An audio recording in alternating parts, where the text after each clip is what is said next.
So good evening and welcome to the February 28th, 2022 City Council regular meeting. I am Mayor Ross and tonight's City Council meeting is being brought to you live using video conferencing technology provided by Zoom. Tonight's recording will be posted on the city's YouTube channel. Welcome to all and thank you for joining us tonight. City Clerk, please call the roll. Thank you, Madam Mayor. Mayor Ross, Here. Councilmember Ethan Benson, Here. Councilmember Kara Christensen, Here. Councilmember Brian Holloway, Here. Councilmember Joe Johnson, Here. Councilmember Matt Lassay, Here. Councilmember Jim Mayhew, Here. and Councilmember Rob Watton. Here. Thank you, everyone. Thank you, City Clerk Estrada.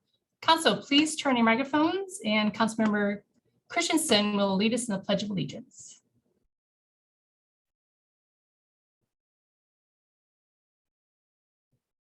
I pledge allegiance Pledge allegiance to the flag of the United States of America and to the and to the republic for which it for which it stands, stands, one one nation, nation under God, God, indivisible, with with liberty liberty and justice for all. justice for all. Thank you. Okay. As a reminder, members must seek recognition from the chair before speaking and be sure to raise your hand. And in an effort to ensure that each council member has an opportunity to speak, we will use the round robin method. Now we move to our first item of business, which is to approve the agenda. Council may have a motion to approve the agenda.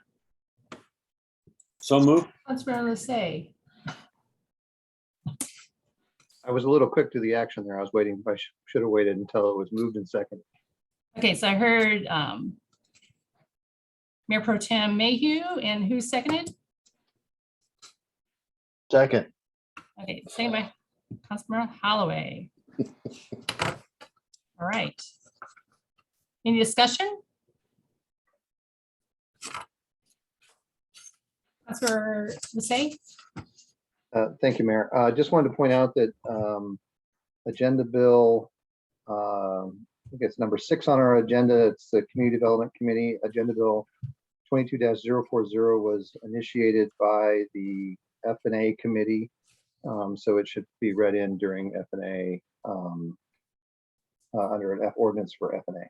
Yes, thank you. I will make sure that Mayor Pro Tem Mayhew reads that in. Thank you. Councilor Holloway. So with the indulgence, I'd like to move that Agenda Bill 22031 be moved up on the agenda to be after consent. We have a representative from RH2 here to represent that contract and be here for any questions. And unlike us, he may have a life. So I'd like to get him up early in the agenda so he can get on with other things he might have planned for this evening. Second. Okay. Moved by Councilmember Holloway, motion by Holloway, and second by Mayor Pro Tem Mayhew to move Agenda Bill AB 22-031 up under, I guess, beginning of committee reports. Yeah, right after consent. Yeah. Great. Okay. Any further comments? Councilor Lassay? I just want to make it sure for the record that we all do believe that Councilmember Holloway has a life. Okay, I think we all believe that Councilmember Holloway has a life. So is there, I guess, all those in favor of the motion and approving the agenda, say aye. Aye. Any opposed, nay? All right, motion passes unanimously. Second item on the business is appointments, presentations, and proclamations. First is Agenda Bill 22-034 Resilience Month, proclamation number 22-04. And March 2022 marks the 3rd year that the City of Snoqualmie and Empower Youth Network have teamed up to proclaim March Resilience Month in the Snoqualmie community, encouraging everyone to work towards a community of hope and healing. Whereas the proclamation, whereas the City of Snoqualmie recognizes the importance of a community conversant in adverse childhood experiences, the effect of ACEs and toxic stress on the developing brain, and how resilience building strategies buffer these predicted negative impacts. And whereas the cumulative effects of such experiences over a lifespan, if ignored, are detrimental to individuals, families, and communities. And whereas newest Washington State research suggests that building community resilience by increasing the opportunities for mutual support, hope, help, and healing, and ways to feel safe and connected within all our neighborhoods and community is beneficial. And whereas promoting community engagement to learn more about ACEs, noted as the #1 chronic health epidemic in the nation by the Centers for Disease Control and Prevention, and to learn how to interrupt the impact of ACEs by learning about and applying protective factors and resilience throughout our partners, agencies, schools, and families. Now, therefore, I, Catherine Ross, Mayor of City of Snoqualmie, do hereby recognize the importance of the coalition work of the Empower Youth Network, Friends of Youth, Encompass, Duval Police, Falls City Community Association, Riverview School District, Snoqualmie Valley School District, Sound Health, Hope Link Snoqualmie, as well as many other organizations working together and proclaim March 2022 as Resilience Month in the city of Snoqualmie and encourage everyone to work towards a community of hope and healing. And I believe we have Michelle John with us tonight, the Youth Resilience and Community Resource Coordinator with Trace. Empower Youth Network is with us this evening to accept a proclamation. So welcome, Ms. John. Do you have any comments or? Yeah, good evening, everyone. Yeah, my name is Michelle, and I am, again, a Youth Resilience and Community Resource Coordinator with the Empower Youth Network. And on behalf of Empower Youth Network, I would like to thank Mayor Roth and the City Council for proclaiming March as Resilience Month.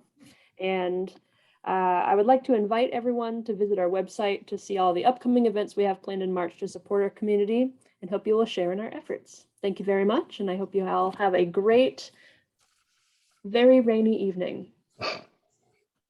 Thank you. Does any council members, do you have any questions for Ms. John? I see you. We really appreciate you joining us this evening and doing all the important work that you're doing. So thank you so much. Thank you again. All right. So this brings us to the second item, a presentation by the Washington State Patrol on the SR 18 widening project from Issaquah Hobart Road to Deep Creek.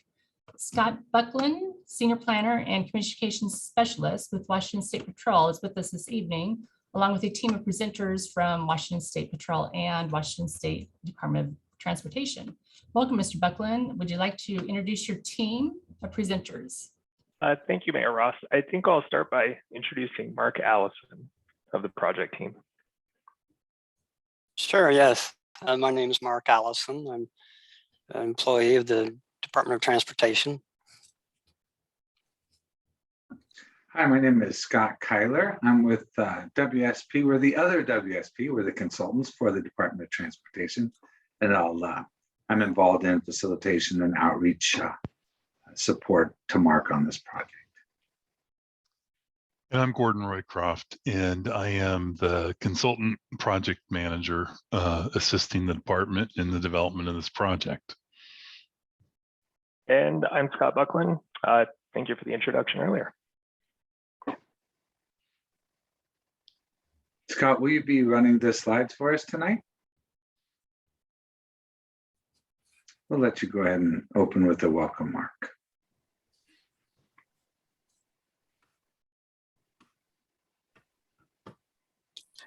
Okay, I guess that's my cue. Thank you. Yeah, as I stated earlier, my name is Mark Allison. I'm a project engineer for this project representing the state of Washington. And I thank you for the opportunity to allow the department to be here tonight to speak with yourself, Mayor, and the City Council of Snoqualmie. These outreach for this kind of outreach for the department is very important for us to be able to engage with community, the local community, and to answer any questions that you may have on the progress of this project, any questions that you may have after our presentation. Joining me tonight are the crew from WSP Consulting. They are a private consulting firm which the department has contracted with to help us with design, the conceptual design of a very technically challenging project. It's a large project. Without their help, I think that I would be extremely challenged to do it. So I major kudos to them. We have Scott Kyler, who will be doing a lot of the presentation tonight, along with Gordon Roycroft, also with WSP. So Scott, at this point, I will hand over to you the microphone to walk us through the presentation on the status, the progress of this Tessar 18 widening project. Thank you, Mark, Mayor Ross, and members of council. We're so pleased to be here. We just want to recognize the many partners that we have in the region in prior input on the technical advisory committee by Brian Krause. For the agenda tonight, I'll go through a few items. I'll be handing it off to Gordon to help describe the project design. I'll talk to you a bit later on about the status on the environmental documentation. And then we're going to reserve most of the time for your good questions. So first off, I'd like to talk to you about the last executive advisory group meeting. This was held last fall, and the key messages we heard from this important group were a real desire to continue progress on the project. In the project, if many of you are quite familiar almost daily with this corridor, safety is the primary goal that we're trying to address. And the $640 million target funding is definitely the mark that we're looking for opportunities in terms of funding, and the full proposed Move Ahead Washington transportation package does propose that funding. I'd like to go ahead and ask Gordon to run through some slides on project design. Gordon. Thank you, Scott. So here is a very high-level clip of the slide that, or of the project, give you an indication of project limits. We're going from Issaquah-Hobart Road interchange to Deep Creek. Beyond Deep Creek, the I-90 SR18 interchange project is just getting underway, and you'll be seeing construction start on that project in about a year's time, or within a year's time. So these just highlight the rectangles on the drawing, just highlight some of the things that we evaluated, and I'll touch lightly on those given the time we have. Next slide, please. So for the full corridor length, we're looking at widening the roadway to 2 lanes in each direction. We will have 10-foot outside shoulders, minimum 10-foot outside shoulders to accommodate bicycles and pedestrians. And you'll notice in the median of the roadway here that we have a concrete barrier, and that concrete barrier will extend the entire length of the project from the interchange down at Issaquah-Hobart Road all the way to Deep Creek, and then continue in the interchange project. So next slide, please. This is what the Tiger Mountain Summit is proposed to look like. So you'll notice that we have the median barrier separating the lanes of traffic. We do have provision for emergency vehicle turnaround there, but that's the only break in the barrier for the entire length of the project. The 2 lanes in each direction, the widened shoulders, and we have improved access with deceleration lanes, a deceleration lane and acceleration lane to the Tiger Mountain Summit parking area. Let's go ahead to the next slide, please. One final comment before we move into the environmental documentation is that in association with the Tiger Mountain Summit, we will be doing roundabouts down at the Issaquah-Hobart Road interchange to make it easier for people to change direction. There's a similar turnaround in the interchange project up towards I-90 that allow that same redirection for motorists, and to address the fact that we're removing that at-grade intersection at the summit, and consequently, as part of that, removing all those conflicting movements across traffic. Now we can move to the environmental documentation. Sorry, Scott. Do you want questions as you go, or do you want them at the end? Why don't we take them at the end, council member? Yes, this will be, we're just about wrapped up. Appreciate that. The environmental documentation, this is a full corridor analysis. We are looking for a categorical exclusion on the NEPA process and the ESA consultation. That particular consultation will go through the year of 2022, January through December, and that environmental documentation under NEPA will be completed. I think it's important to note on the recent and upcoming milestones, we've been through the initial widening concept. Gordon spoke to that. We went through the 2021 legislative session, took some update alternative design opportunities, which we've showed you tonight. So here we are in 2022, working on design and environmental documentation. This is one of, well, I think it's 12 to 14 briefings. We're just about halfway through those, including 2 summertime events when we want to help inform local jurisdictions and site users about the project and move on in terms of opportunities to get support that's important through the NEPA process, and to look forward to construction funding to get the project underway. So we mentioned the next steps. We've got to get through the environmental process. This conceptual design that Gordon shared with you, it goes further in terms of preparing for the earliest opportunity on the heels of the I-90 interchange project for construction.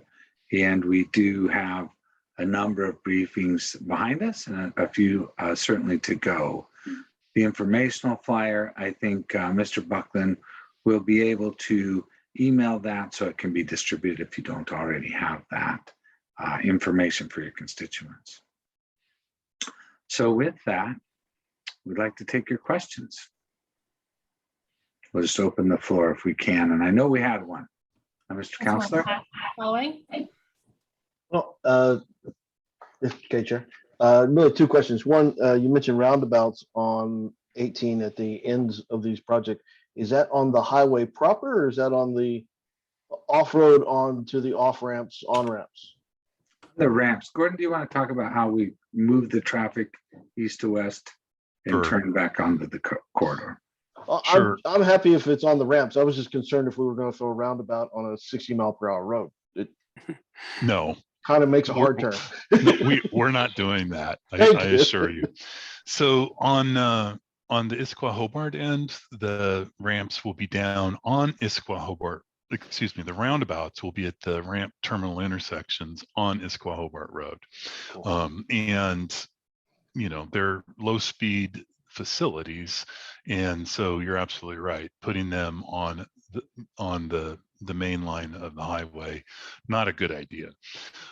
The condition is a little bit different on the I-90 end, and I'm not working on that project. Mark Allison is, and he can give you an update on what that looks like. Sure, yeah. Yeah, that's the other project I have as project engineer is the interchange improvements at I-90 and SR-18 interchange. That project also features about 2.5 miles, a little bit less than that, of widening on SR-18. It's all packaged as a project, and that's has gone to award to a design build firm. We on that project in the vicinity in between, and we don't really have a map to show it, but just a little bit to the south, just a few hundred yards south of the interchange between I-90 and SR-18.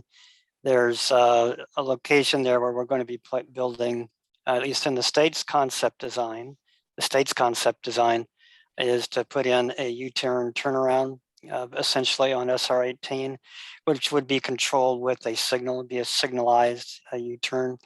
So that signal would be in timing with the other signal systems that will be in that interchange improvement area, so to allow for safe movement of that essentially a turnaround, so that people who are traveling northbound on SR 18, if they so desire, they can completely change direction, turn around, and head back southbound. And so that's what that will allow for. It is a turn pocket type of turnaround. That's the state's design. That's the concept.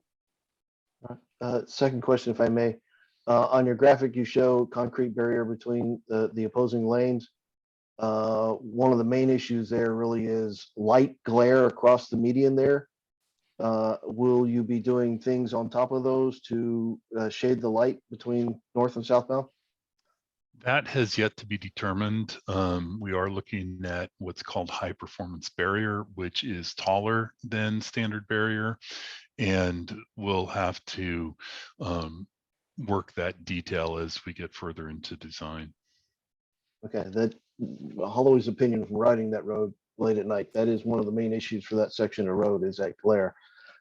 Somebody did something on top of the median for the road going north from Tiger Mountain here recently. It seems to work pretty well. But your guys' design, just want to voice a concern there that light glare is horrendous.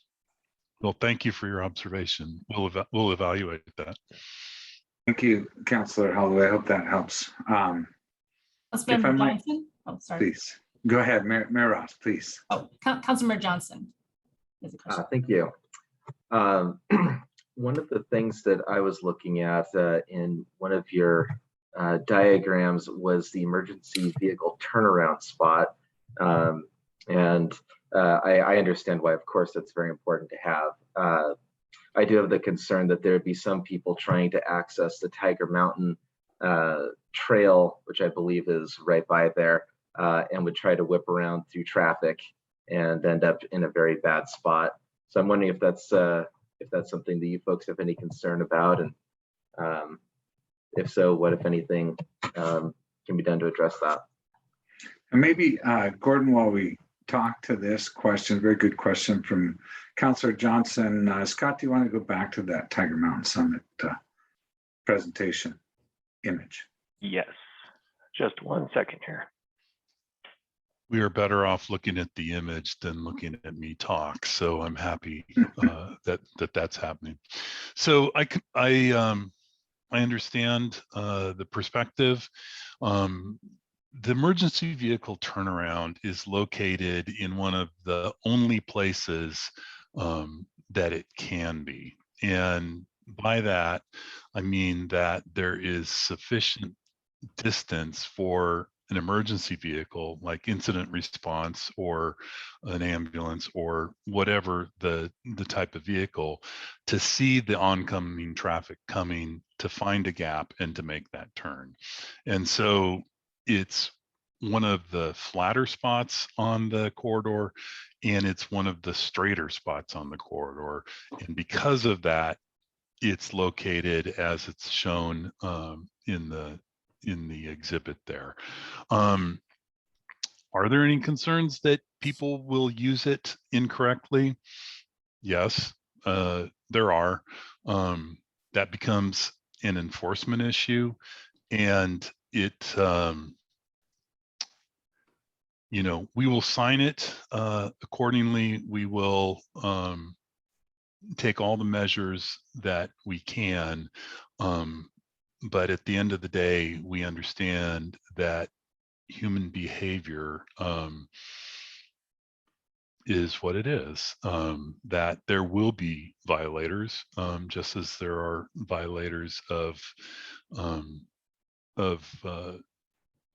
speed limits and turn restrictions and things on every road. And not to put our heads in the sand, but we need to locate it somewhere. This is the only place that we can locate it. And yes, there is the potential that there will be violators. Mark, do you have anything to add to that, or? No, not really, Gordon. I think you covered it well. I mean, it is a question that has come up internally when we were designing this, looking at various alternatives, and in the end, we felt that we needed to have some kind of facility that allowed for emergency turnaround, and so we put it in the best place that we could. If I just might add, I appreciate those comments, and Councillor Johnson, I guess at least it is not, physically lining up with Tiger Mountain Summit or someplace that would make the barrier ineffective in controlling those movements there that we are controlling for safety. Thank you. Any other questions? We really appreciate your giving us the overview tonight. We're hoping that the Move Ahead Washington Transportation Package will pass so that this whole stretch will be funded, and definitely would reduce congestion and also improve the safety for our commuters. So appreciate all the work you're doing on it and for coming tonight to present it. So thank you. Thanks so much thank you for your support. Mark, did you have a closing word? Just that, exactly that. We thank you for the opportunity to be here. Support, hearing from the community of support of projects. Also, any concerns that the community may have is essential communication. So we definitely appreciate the opportunity. Thank you. Thank you very much. Thank you. So, have a great night. You too. Thanks. The council brings us to the third item, Agenda Bill 22-039, appointment to the Economic Development Commission. And we are pleased that Sherry Jennings, Director of Engagement and Strategic Communication for the Snoqualmie Valley Hospital, has agreed to be a member on the EDC. She previously supported the City of Snoqualmie Economic Development Committee and comes highly recommended, and will bring great ideas to the commission. So, Councilor, is there a motion to confirm Mayor's appointment of Sherry Jennings to position number 5 on the Economic Development Commission? So moved. Is there a second? Second. So there's a motion by Mayor Pro Tem Mayhew and second by Councilmember Holloway. Is there any discussion? Looks like Councilor Watson, you had your hand up. Is there comments? She'll be a great addition. Yes, she will. And I guess all those in favor of adding Sherry Jennings to Economic Development Commission, say aye. Aye. Aye. Any opposed, nay? Okay, so it's unanimous that she will be appointed. And I'm not sure if she is with us this evening. Anyone see her? Let's see if she had any comments she wanted to state it, or I'm not seeing that she's with us this evening, but so happy that she is stepping up and representing the hospital on the Economic Development Commission. So at this time, we will provide time for the residents to comment on items on the agenda. First, a few ground rules. Snoqualmie residents who are not present have a right to have their elected representatives perform their duties on behalf of the city in an efficient and orderly manner. Therefore, comments will be limited to 3 minutes each. Please wait to be recognized and state your name and city of residence for the record. Direct your comments to the council as a whole and not to individual members. Please note that this is not a time to ask questions of the council, mayor, or staff, or to engage in debate. The council will quietly and respectfully listen to your concerns. And at last, please respect the decorum of these proceedings, as all due respect will be afforded to you. So with that, would anyone like to speak on any concerns or items that are not on the agenda tonight? Please raise your hand. I do see one person, Mr. Shield.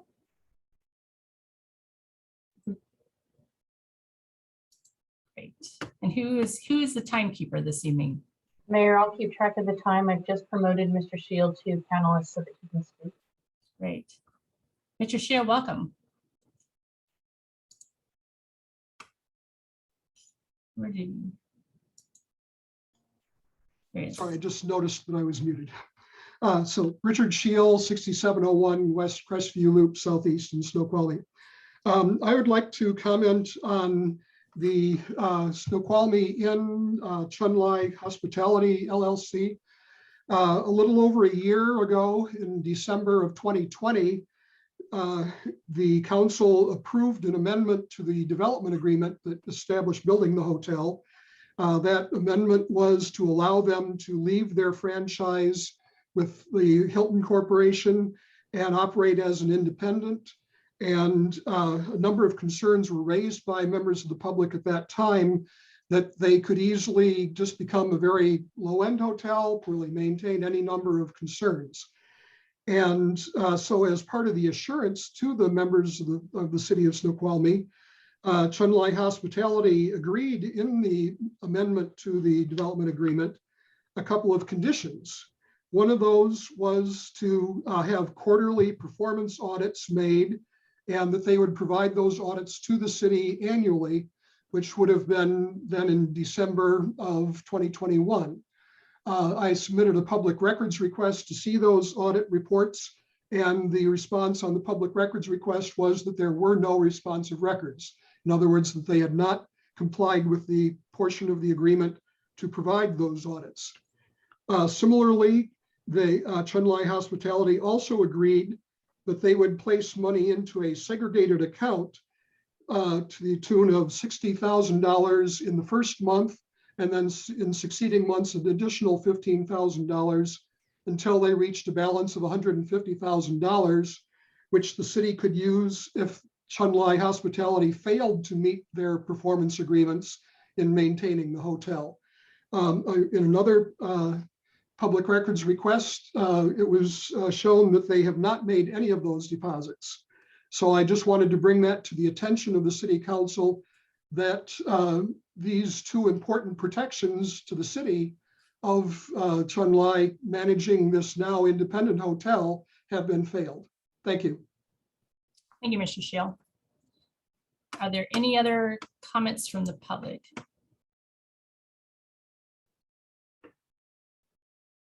Right. Seeing none, we will move on to the consent agenda. Contains approval of the February 14th, 2022 City Council regular meeting minutes and April approval of Mayor, I'm sorry to interrupt. Do we get a chance to talk about what Mr. Shield is bringing up? Actually, as part of public comments, and we do not, we take note, we do not respond to it.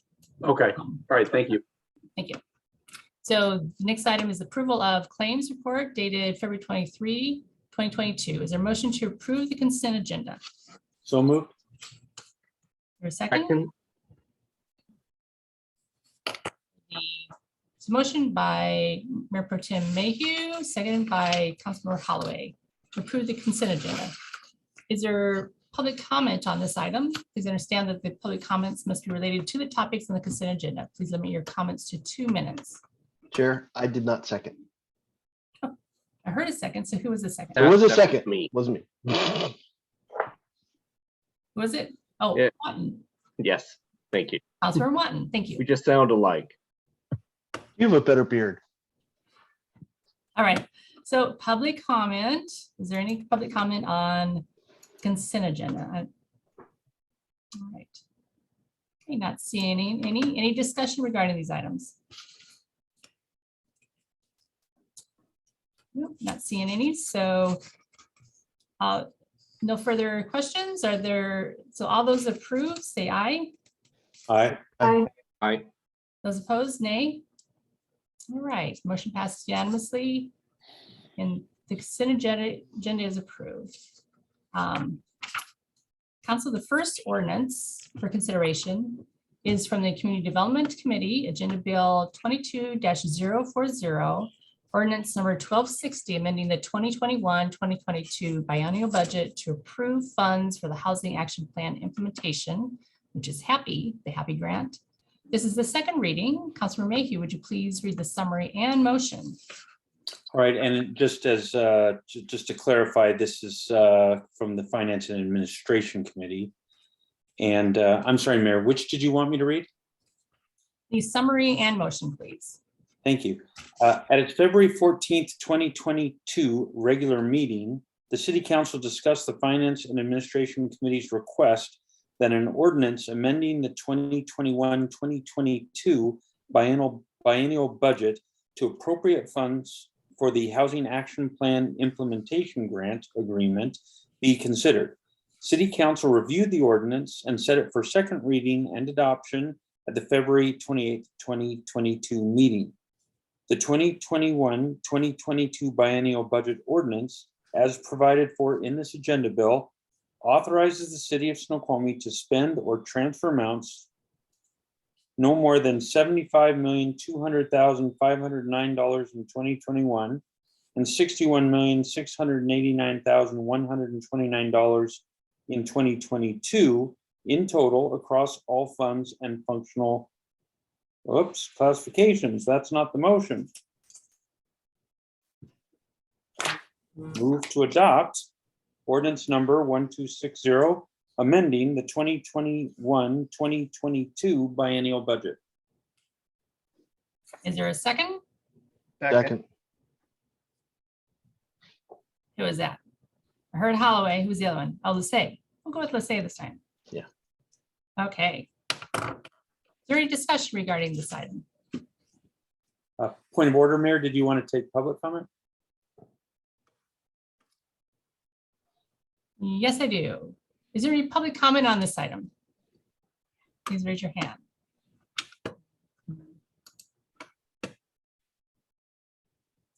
Seeing none. Is there any discussion regarding this item? Jen, Bill? Councilor Mayhew?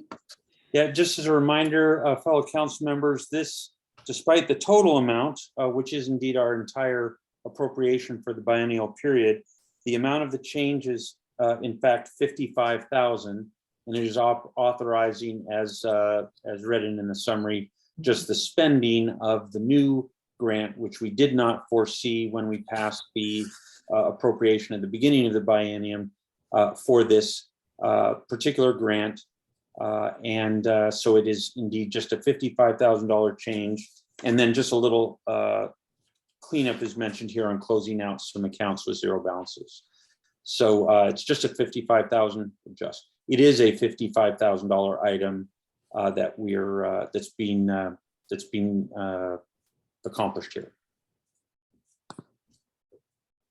Thank you. Any other discussion? Seeing none, all those in favor say aye.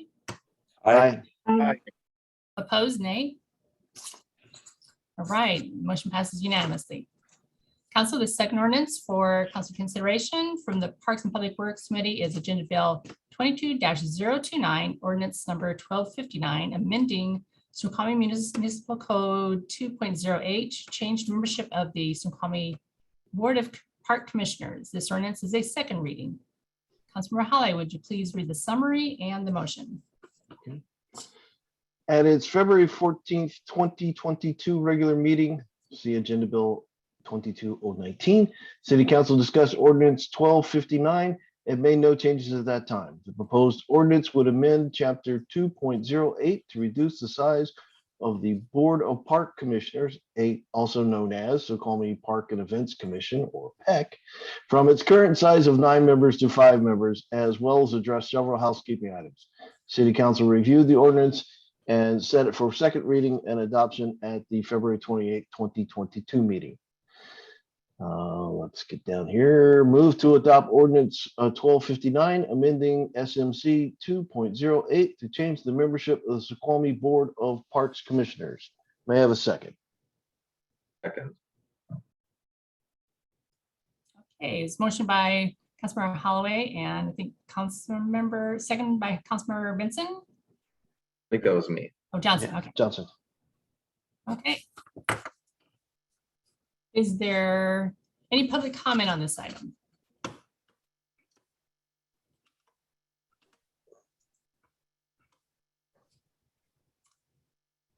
Seeing none. Any discussion? Councilmember Lissay. Thank you, Mayor. As a past liaison to the Snoqualmie Parks and Events Commission, I recently and over the last few years experienced the difficulty they've had in having full participation and oftentimes not even being able to meet a simple quorum, having been previously 9 members. I'm concerned about reducing it to 5 members. I didn't object to it or bring that up as an option in the last council meeting, but I've continued to think about that. Most of our commissions are 7 members or more. While I support going ahead and reducing to 5 members, I do feel that it is in our best interest to consider pushing this back to 7 members from 9, which is more consistent with our boards and commissions.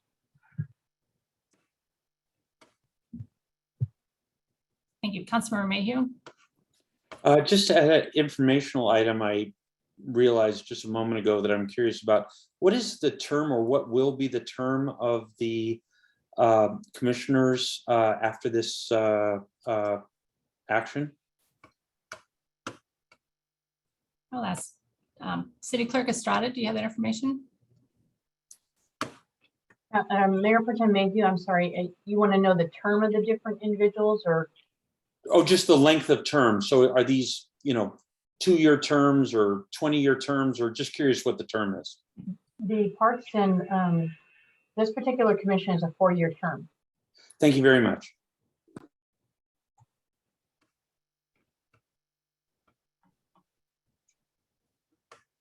Any other discussion?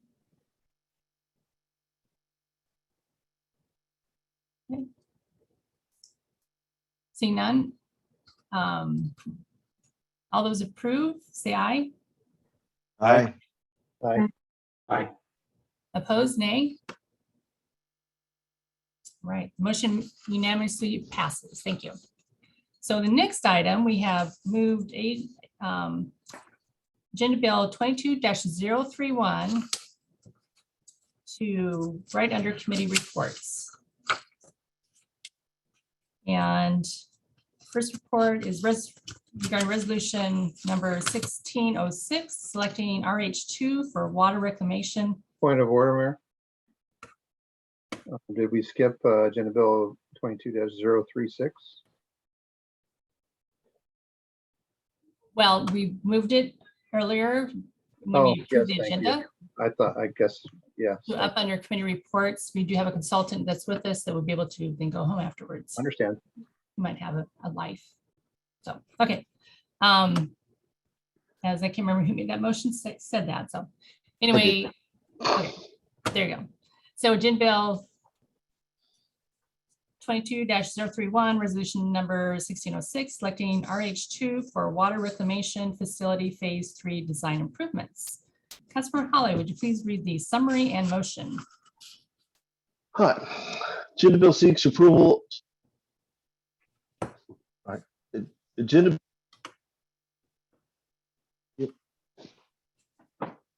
Can you still hear me? And now, Okay. Agenda Bill seeks approval to select RH2 Engineering for the water reclamation facility, WRF design and improvements, and authorize the mayor to sign the agreement for consultant services. The city advertised for requests for proposals for the design phase of this project and received 2 proposals. Public Works staff determined RH2 to be the most qualified. The phase 3 improvements will accommodate future flows, loads, and replace aging components and meet regulatory requirements as described in the 2021 General Sewer Plan. Of note, phase 3 improvements include the following 2021-26 capital improvement projects: Kimmel Creek Lift Station, Clarifier Improvement, Grit Removal System Improvement Project, and Oxidation Ditches Improvement Project. With that, I will go somewhere down here. Move to approve resolution 1606, awarding and authorizing an engineering contract with RH2 for water reclamation facility phase 3 design improvements, and authorize the mayor to sign. May I have a second? Second. we had a motion by Councilmember Holloway and seconded by Councilmember Benson. Is there any public comment on this item?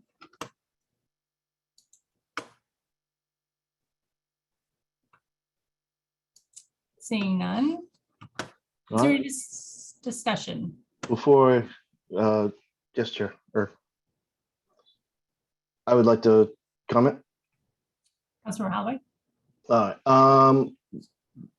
And just with who's ever running Dan Mullum, will they promote them to panelists as that is the RH2 representative with us tonight?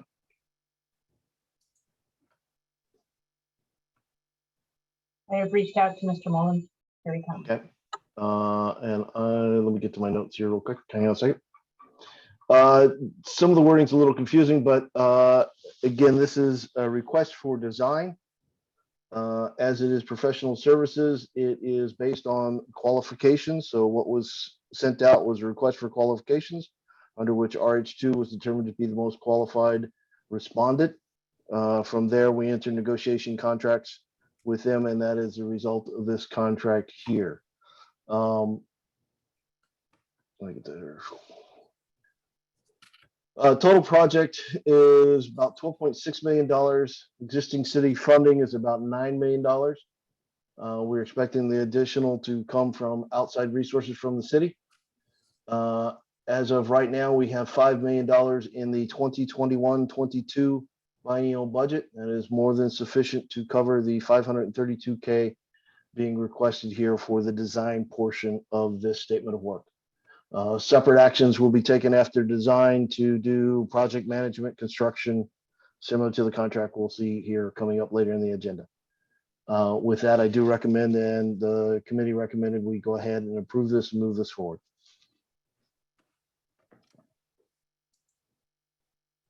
Councilmember Mayhew? I might be confused.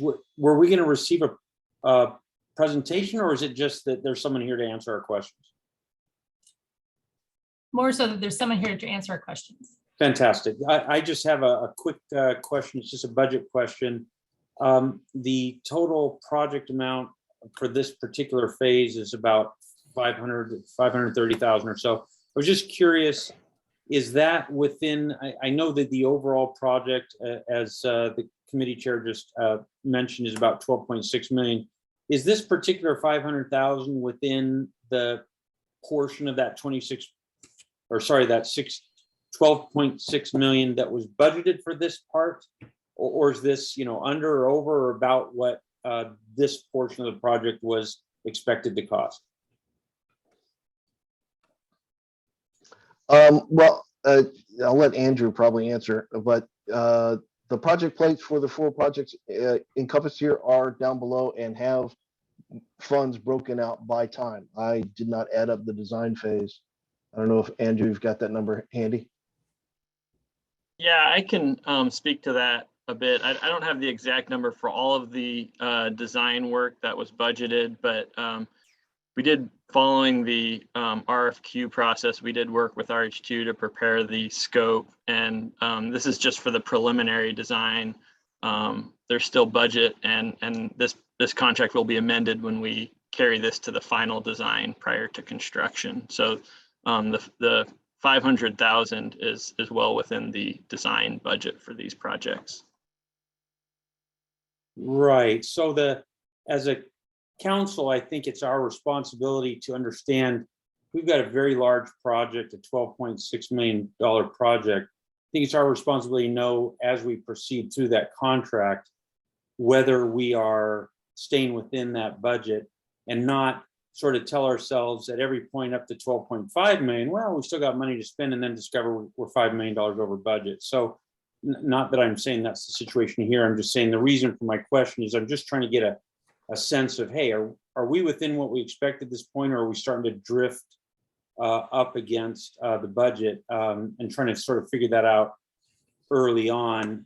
So this is 500,000 of a $12.6 million project. It sounds like we don't know that answer tonight. So I think that's fine with me, but I would ask that as we move forward in subsequent sections, I think that if we could receive some information at each of these steps as to whether what we're authorizing is, we think, still within the total, or whether we're starting to move outside of that, that would, instead of just telling us there's still remaining appropriation, tell us how are we doing against where we thought we'd be at this point. I think these information will be really helpful in the future. Thank you. Well, and the design estimate for just the oxidation ditches was $778,000. So we add all those up, I think we're okay with falling within the budgets. Oh, so this 500,000, so we're going to come in 200,000 under budget for this section. This is preliminary design, not complete design. Yeah, so see, if the total design is 700,000, got 500 here, but if another 500 for the next, then we're going to be over that. I'm just trying to get a sense of that, and the information we're being given doesn't let me figure that out. Okay, let's call on project engineer Andrew Vining.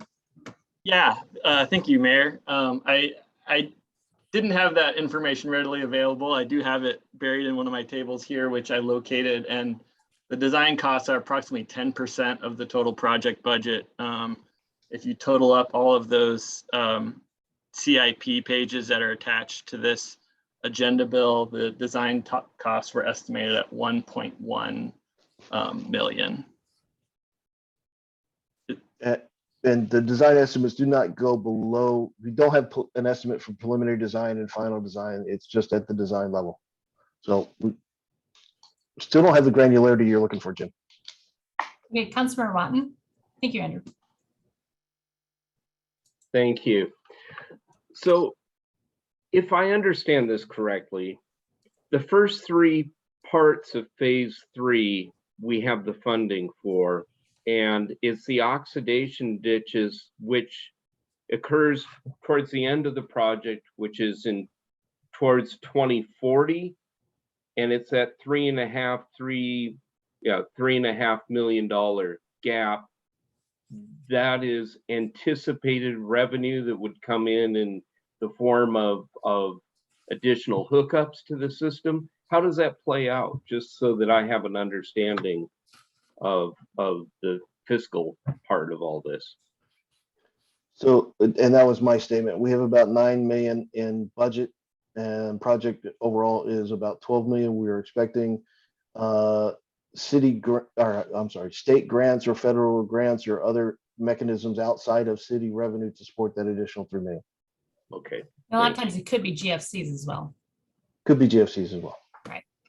Councilor Lissay.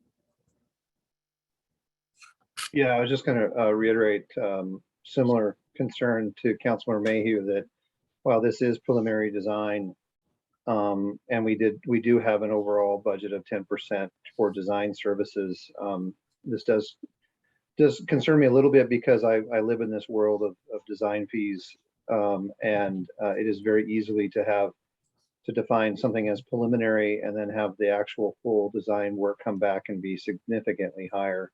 So I just want to make sure we're keeping an eye on it. I'm just not looking to say anything is incorrect here or pushing any sort of change to this, but just want to make sure we're being cautious that that we keep an eye on the dollars even at the contract level for design.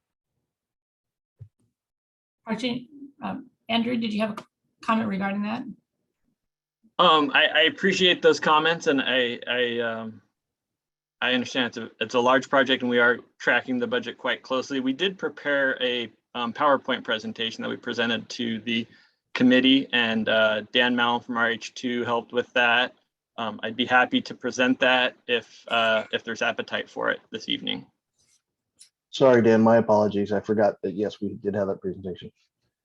I think there's questions that perhaps we should see that. Councilor Mayhew, did you have a question? And yes, to the PowerPoint. I did. I got cut off earlier, so I just wanted to finish out my point, which is that I think going forward, and I'm worried that my point isn't being understood. I think it's important that each time we're asked to authorize spending on a particular project, when that is part of a larger overall project, we should just receive information that whether this spending for this portion of the project is within the planned spending or the budgeted spending for this portion of the project, so we can kind of see where we're at. And I just am hopeful that in the future that when pieces of this large project come forward, that we'll get that. Thank you.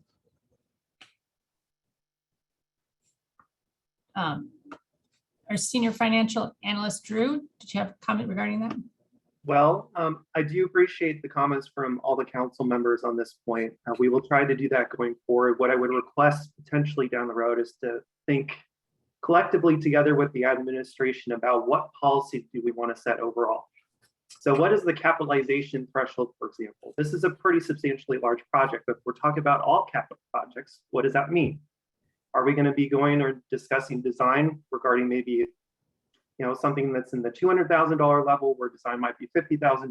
So I think for the administration's benefit, what we would like is to have those policy discussions with council at some point in the future so that we can set that expectation and we can proceed with that moving forward. Thank you. Thank you.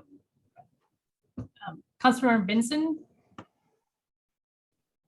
Yeah, I was just going to say, I do understand what Jim is saying, or what Councilmember Mayhew is saying, and I appreciate his point. I think the idea of always having an eye to how we doing on the budget so far is a smart thing to do, because if we're already in cost overruns early on and we don't think to ask and it doesn't come up, then that's bad on us. And I think Senior Financial Analyst Drew was making a really good point too, that we need to put together some kind of policy on this so that they know when we want to know this. Do we want to know it on every single project, or do we want to know it on the $12 million projects, or somewhere in between?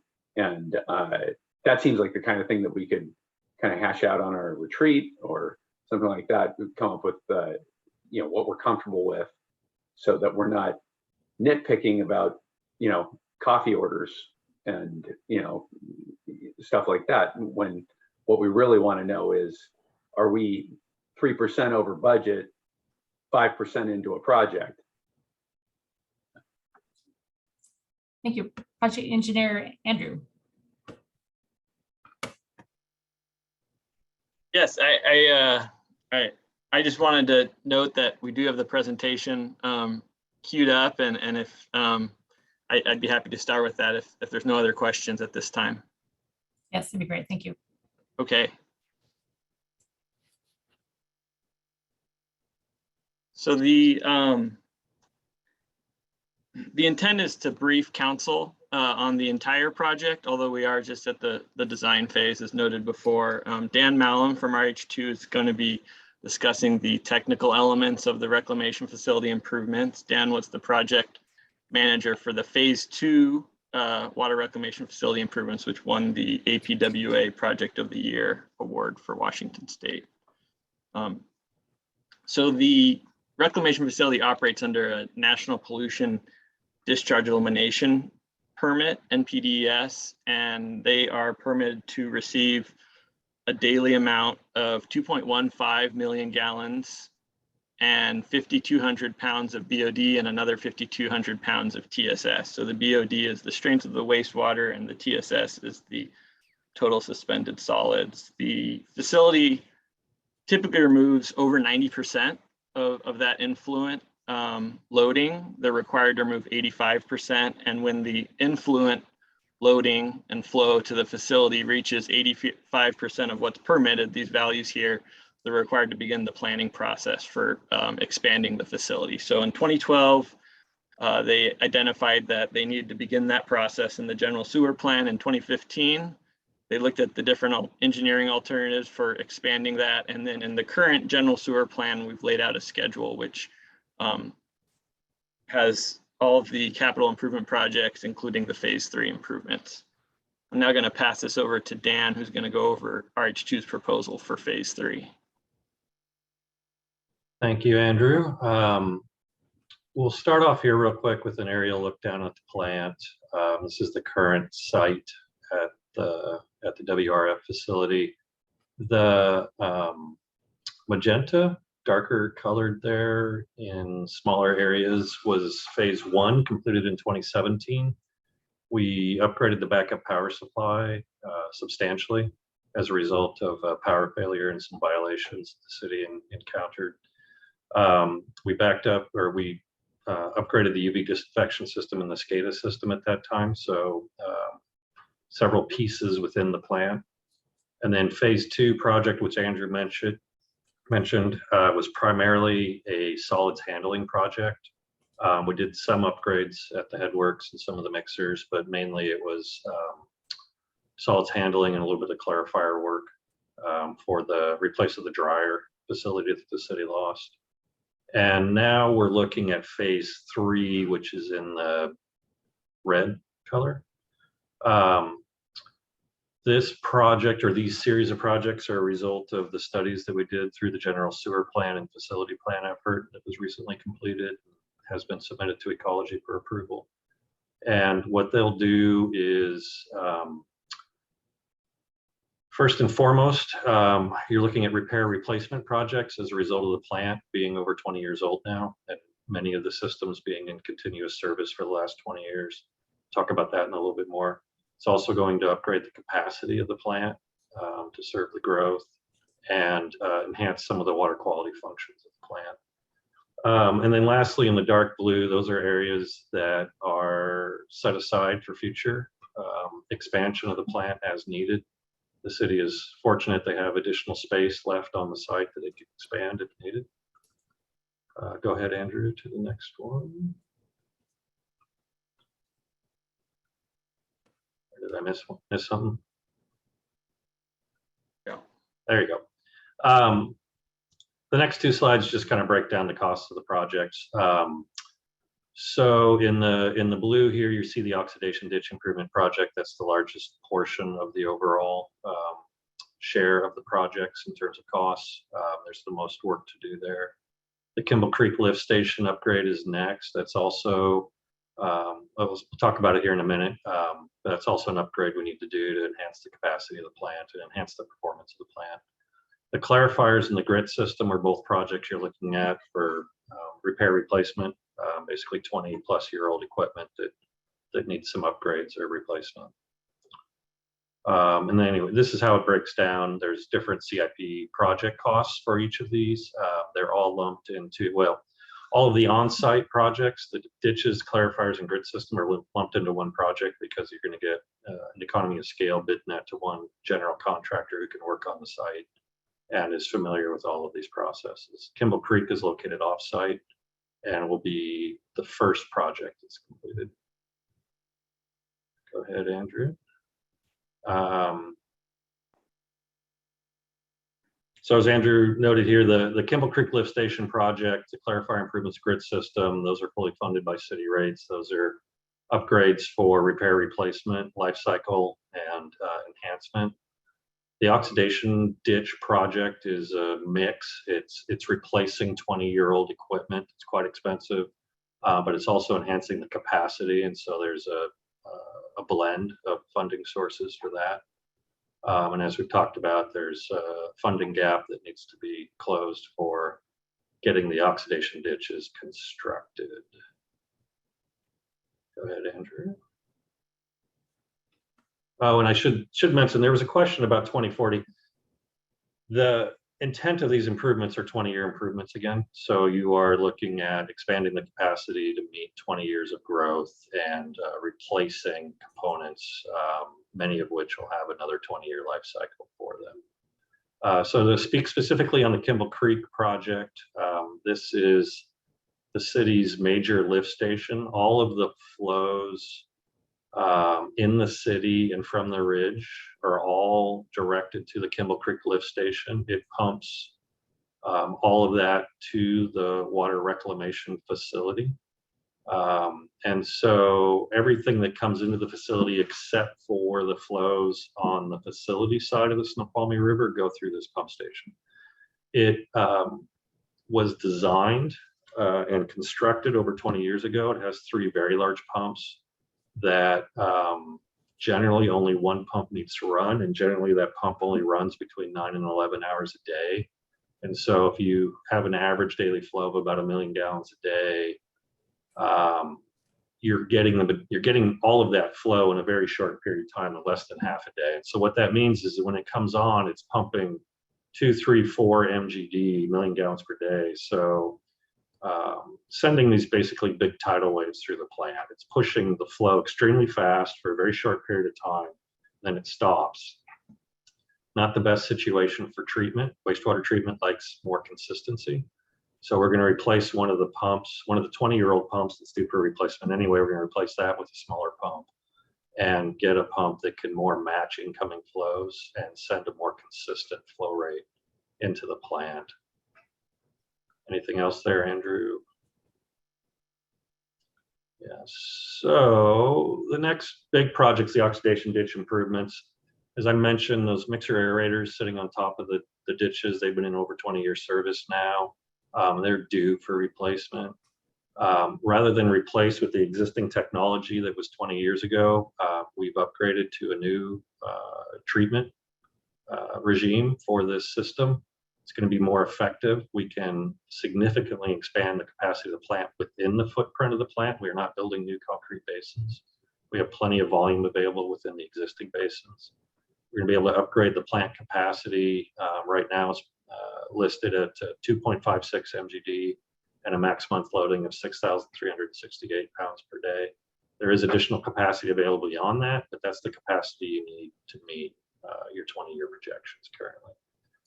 Andrew's included some photos here that we had in our report. On the left there, you can see filamentous bacteria. It's very inefficient bacteria that you can develop in plants. It's very hard to settle, causes foaming. It's what you get in the type of process you have now.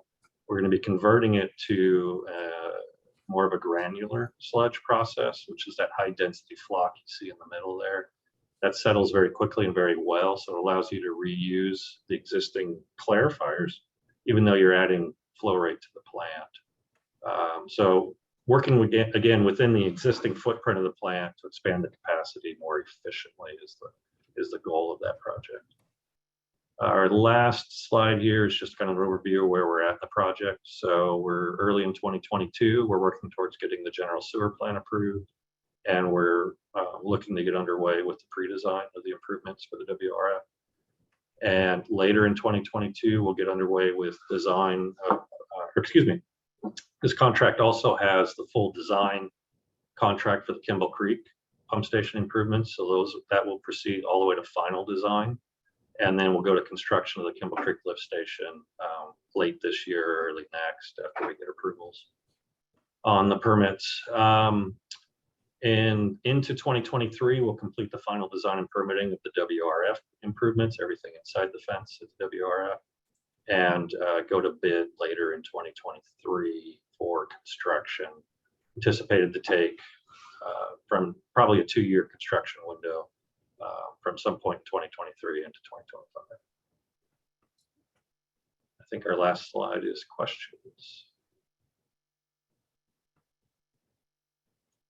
Thank you, Mr. Malham. Andrew, did you have another comment? Your hand is raised. Nope. Thank you, Dan, for your work and giving us that summary. So do we have any other discussion items? Any questions? Okay. Seeing none, then move to vote. All those approved, say aye. Aye. Aye. Aye. Aye. Any opposed? Nay. All right, motion passes unanimously. Thank you. Next item is Public Safety Committee. Are there any reports for Public Safety?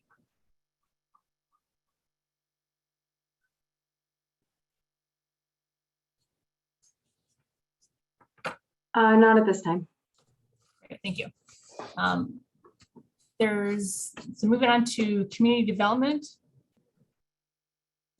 Agenda Bill 22-036, ratification of the 2021 King County countywide planning policies. Councilmember Lissay, would you please read the summary?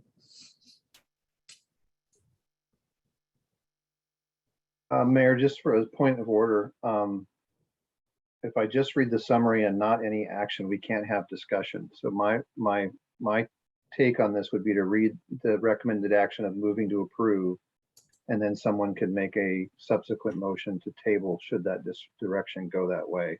Do you oppose that? No, that is fine. Summary and motion. Okay, thank you. Thank you. At its February 14th, 2022 regular meeting, City Council discussed the 2021 King County Countywide Planning Policies, CPPs, also see ordinance number 19384, and accompanying 2021 King County Urban Growth Capacity Report, see ordinance number 19369. Under an interlocal agreement between King County and the cities in King County, the countywide planning policies serve as the framework for the county and each city's comprehensive plans. This ensures countywide consistency as required by the State Growth Management Act. The city may ratify the CPPs, take no action, which has the same effect as ratifying the CPPs, or disapprove of the CPPs. City Council tabled the February 14th discussion to its February 28th regular meeting for further consideration. Move to approve Resolution 1608 ratifying the 2021 amendments to the King County Countywide Planning Policies. Second. Right, there is a motion to approve by Councilor Lissay, second by Councilor Holloway. We can have discussion or interim development director Jason Rogers. Would you like to review this item with council? Mayor, do you want to take public comment on this?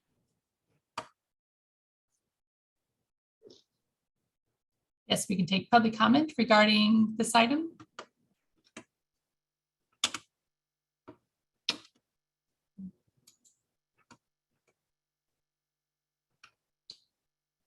Seeing no public comment. Right. Councilor Mayhew. I move to call the question. There's a move to call the question. Is there a second?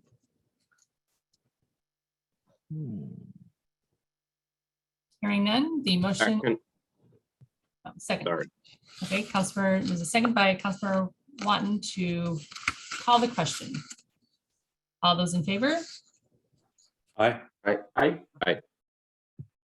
Any opposed? Any opposed, nay? Nay.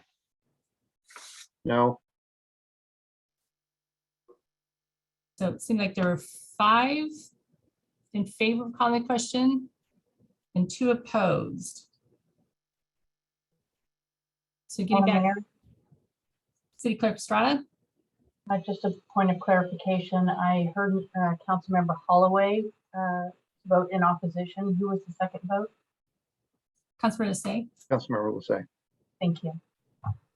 So it's move and approve to call the question. So that means then we move to a vote for the original motion. All those in favor, say aye. Aye. Aye. Those opposed, nay. Nay. Nay. So there's 5 that approved and 2 that oppose. So the motion passes. So moving on to, okay, to the second report from Parks and Public Works Committee. Oh, City Clerk Estrada, you had a question? I'm sorry, Madam Mayor, I just need to put my hand down. Okay.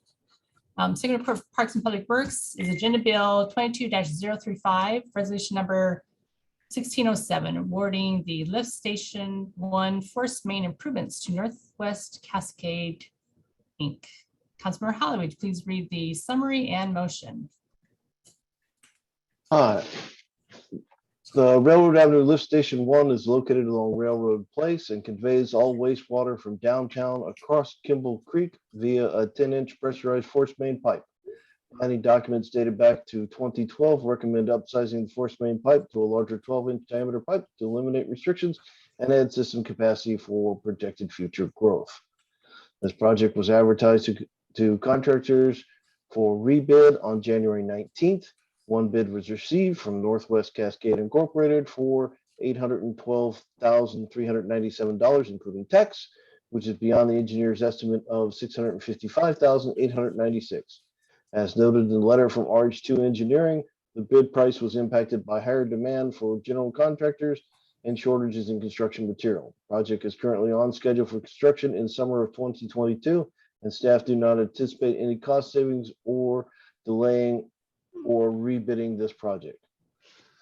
Let's go ahead to the motion. We can discuss all that. Motion, move to approve resolution 1607, awarding the lift station 1 force main improvement to Northwest Cascade Inc. and authorize the mayor to sign. May I have a second? Second. Okay, it was moved by Councilmember Holloway and seconded by Councilmember Watton. Is there any public comment regarding this item?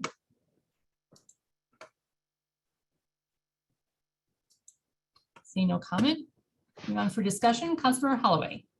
All right, kind of as noted in the summary, as this is a construction project, it was put out for bid. One responded. Current project budget is $837. We have spent 157, have spent and have committed 157K. With the bid of about 812K, we'll be over budget by $132,000. However, the overage will be addressed by underrun on the downtown infrastructure project, which is included as part of this package, in which we have significantly more than $132,000. We will take the underrun funds and shift over to cover this. Again, project came in over estimate, primarily because they're starting a lot of projects and materials getting short, as with everything, and we're seeing some of that impact. Councilmember Mayhew. I just want to thank the committee, the chair, and staff. This right here is exactly the kind of information that I'm hoping for that we would get. It identifies if we have any over or under budget at this point and how that's being addressed. Thank you. This makes it very easy for me to understand the implications of what we're being asked to do tonight. Thank you. Any further comment? Seeing none. All those approved, say aye. Aye. Aye. Aye. Any opposed, nay?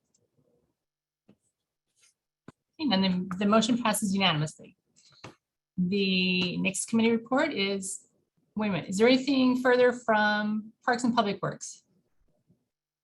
Andrew may have to correct my failing memory, but I do not believe so. Right. So Finance Administration, Agenda Bill AB 22-038, 2022 meeting schedule. Mayor Pro Tem Mayhew, would you please read the summary and motion? I don't think we have a motion. The purpose of this agenda bill is for discussion, and the committee, F&A committee, forwarded this so the full council could discuss this.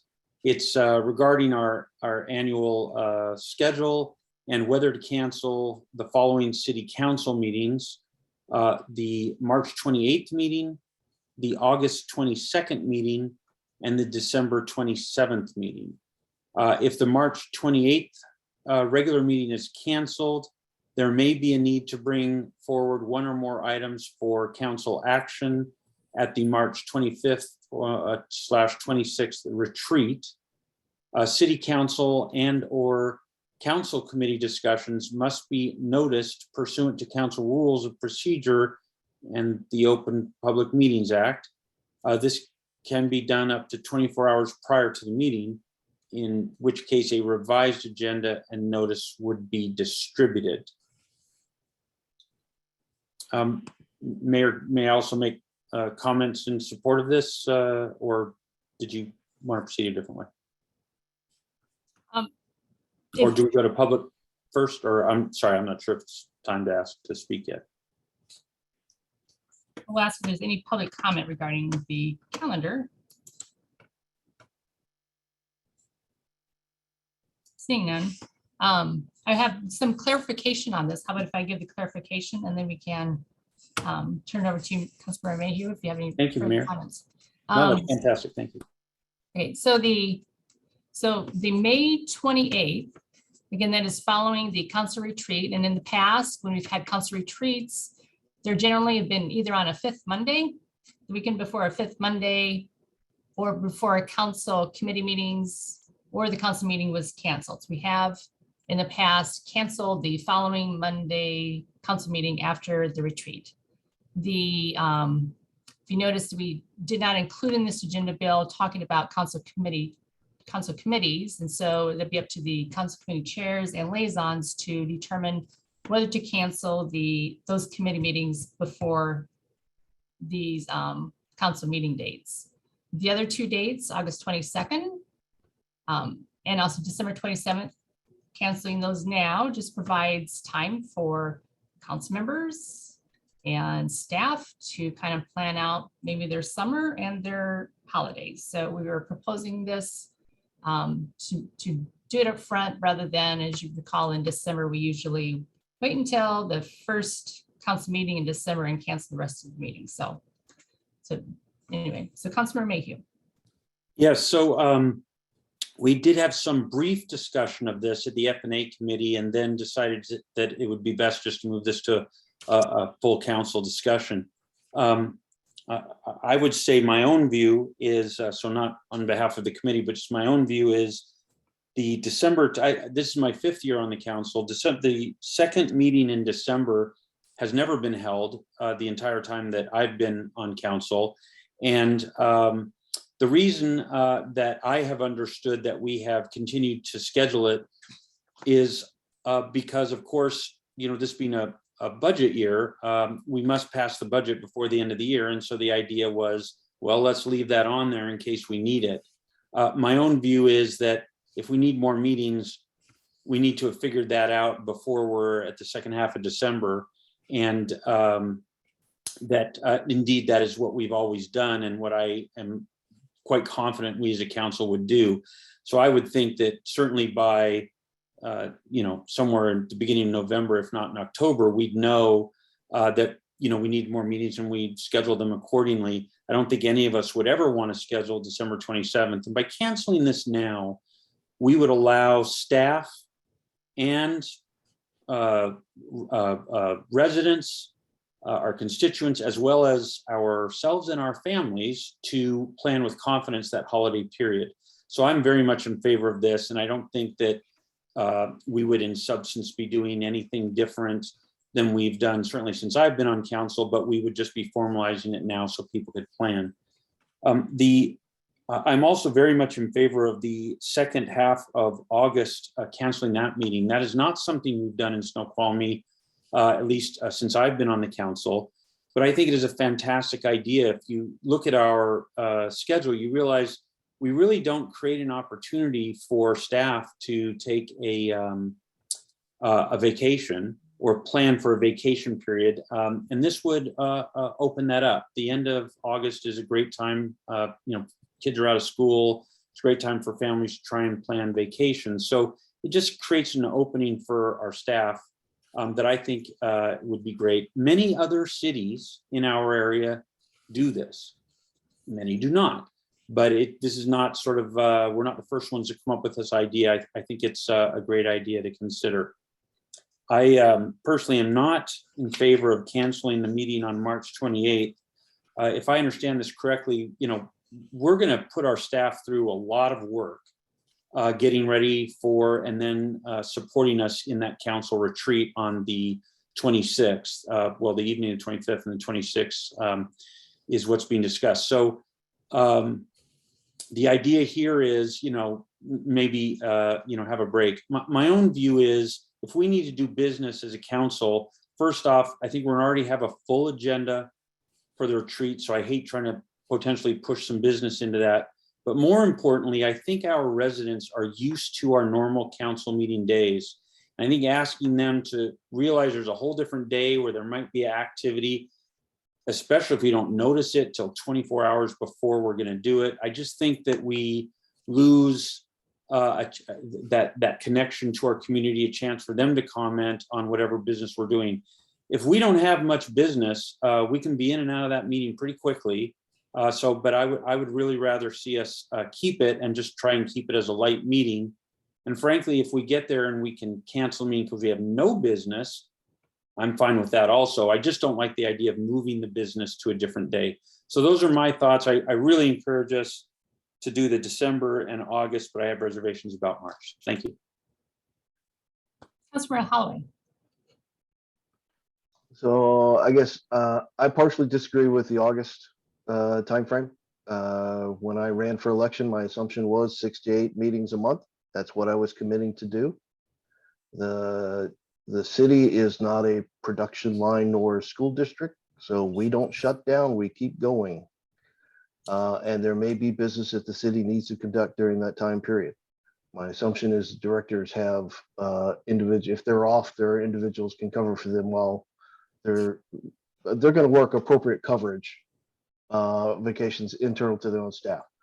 And nowadays, guys, this is a lot easier because I have called in to several council meetings just so that we had a quorum in the past, and calling in is not very effective. Zoom is an amazing tool. So I think we have the tools in place. We have the responsibility in place. Keep that meeting open. If it works out, there's no agenda, great, cancel it later. Cancel any meeting we don't have agenda to fill. But I don't want to presuppose that meeting is gone. So my motion is to retain the August 22nd council meeting. Councilmember Christensen. I'm agreeable with Point of order.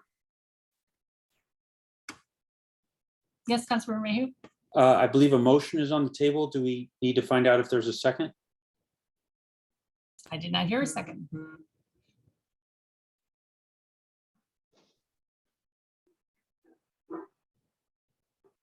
So the motion dies for lack of second. Motion dies for lack of second. Councilor Christensen.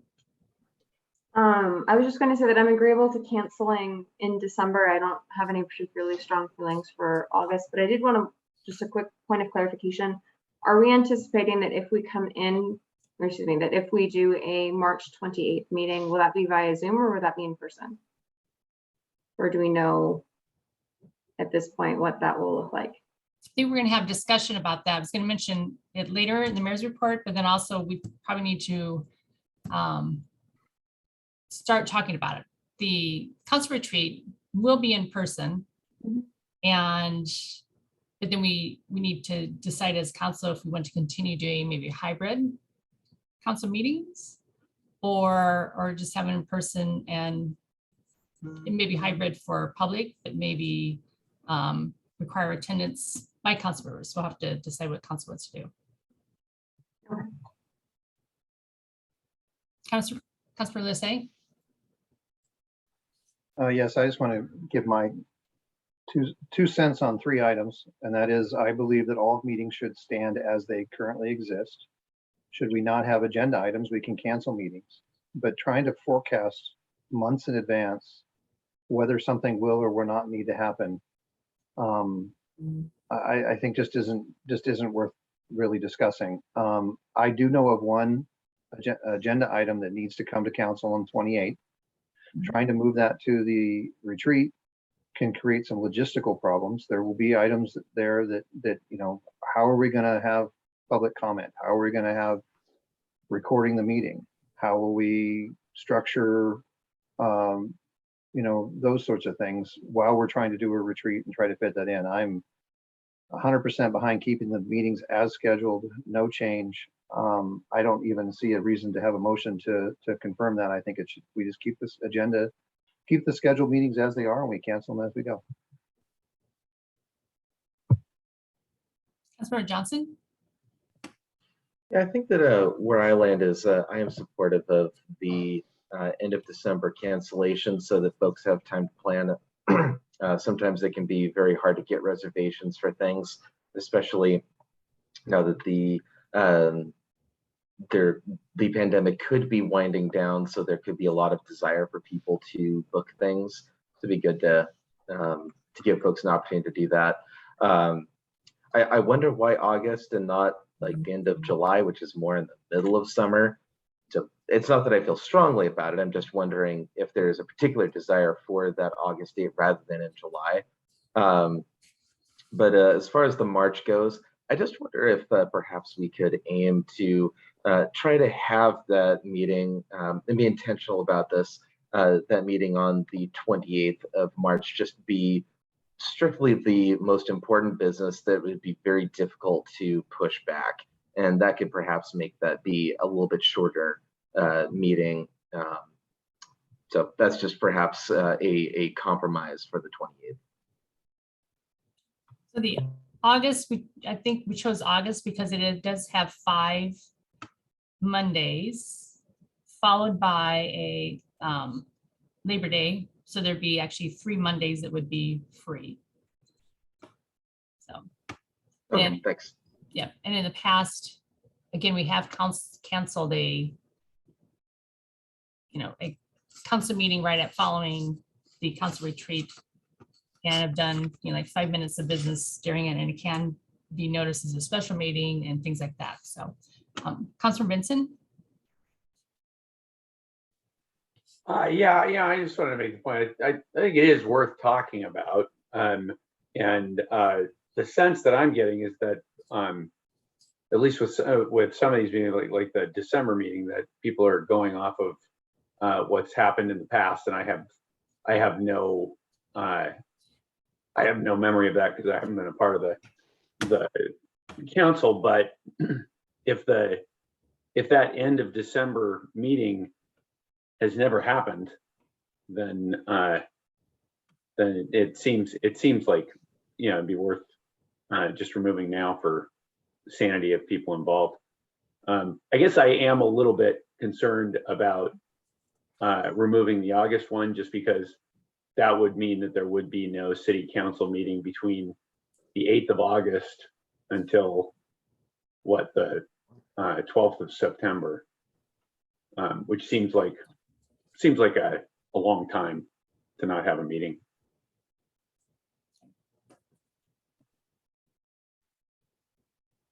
All right.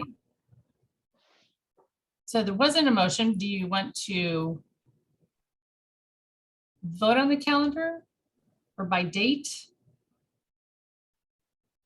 Councilor Holloway? No, I shared the same concern. I heard a lot of discussion, but I heard no decisions.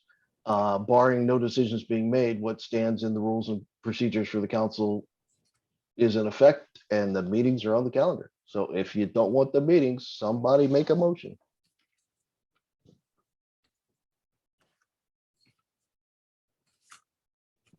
Councilor Mayhew?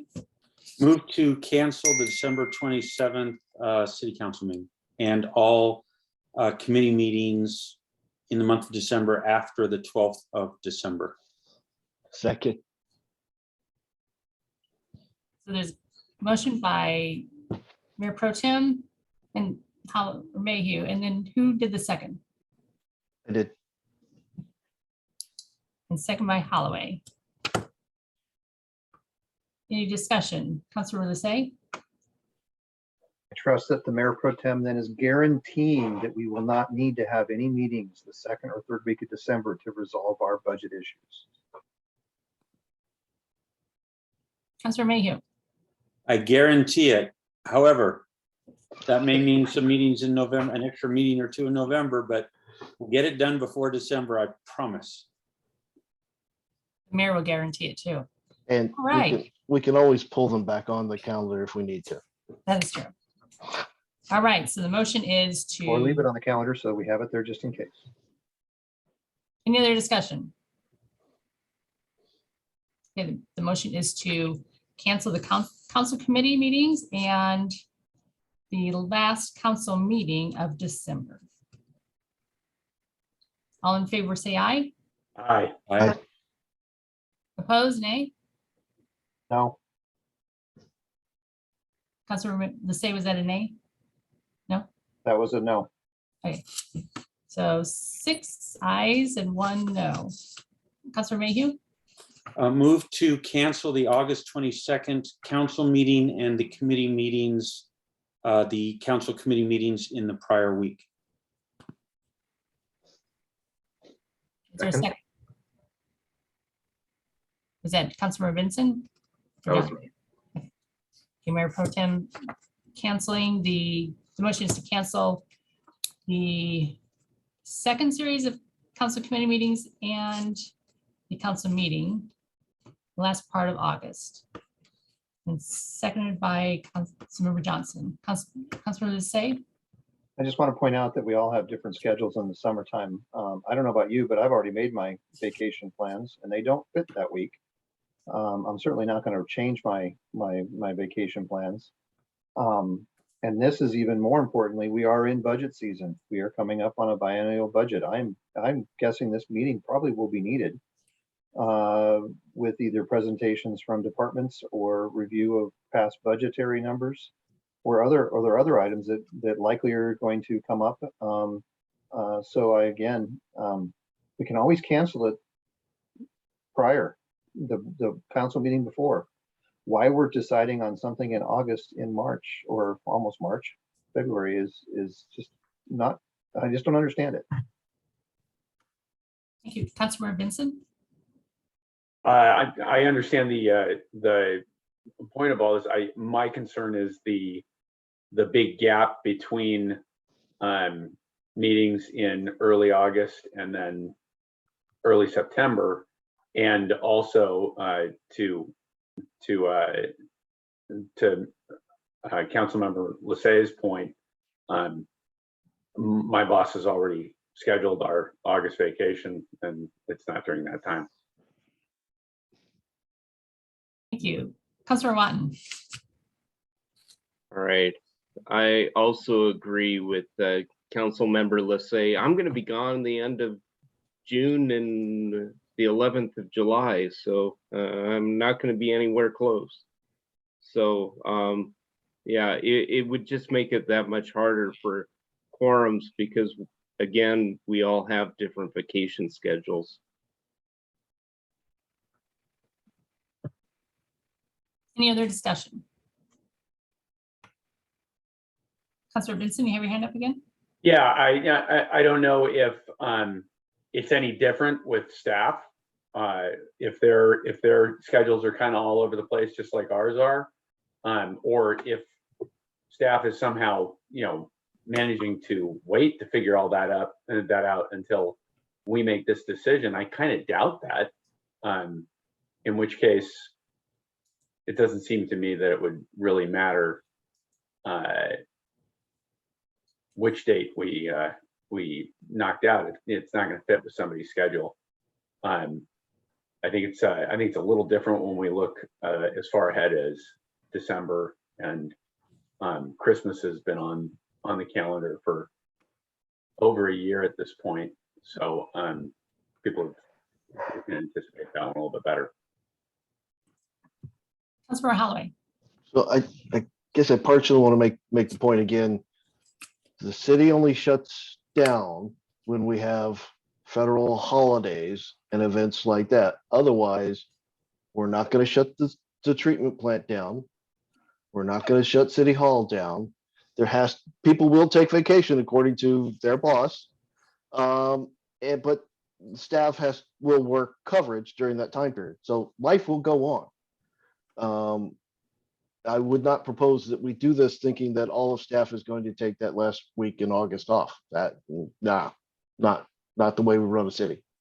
The other one I would say, I've only had 2 occasions where, well, I'm a glutton for punishment, so I call in on my vacations to these meetings. But I've only had 1 occasion that I can remember where I was asked to do that so that there was a quorum.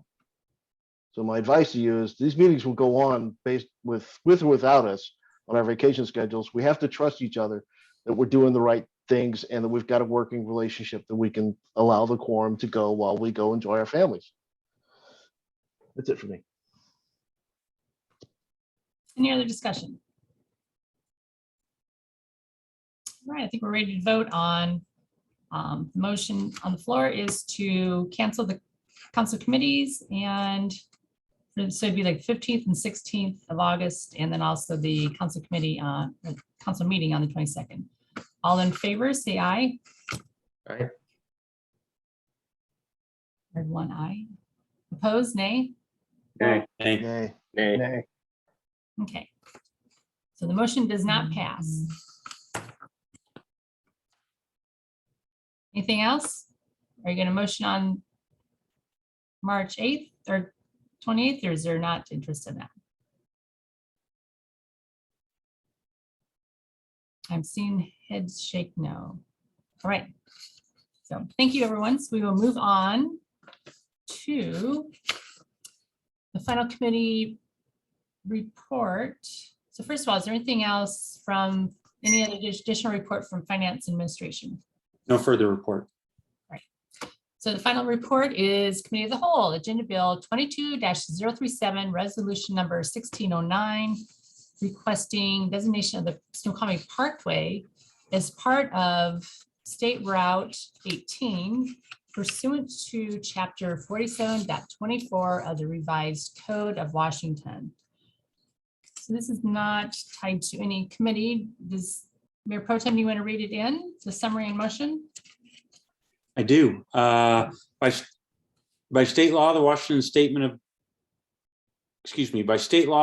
Department of Transportation has jurisdiction, control, and maintenance responsibility for the state highway system, including over city streets that are designated as part of the highway system. Chapter 47.24 of the Revised Code of Washington provides a process by which WashDOT may annually determine whether to designate streets located within incorporated cities and towns as forming a part of the route of any state highway.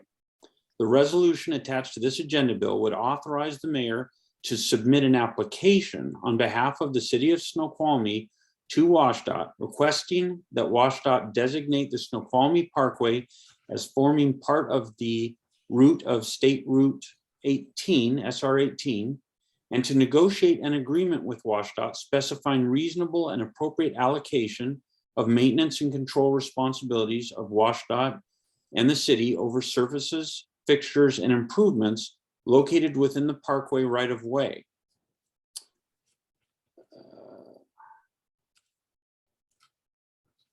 Move to approve resolution number 1609, requesting designation of the Snoqualmie Parkway as part of State Route 18 pursuant to Chapter 47.24 of the Revised Code of Washington. Is there a second? Second. So it's been motioned by Mayor Pro Tem Mayhew, second by Councilmember Lissay. Is there any public comment regarding this item?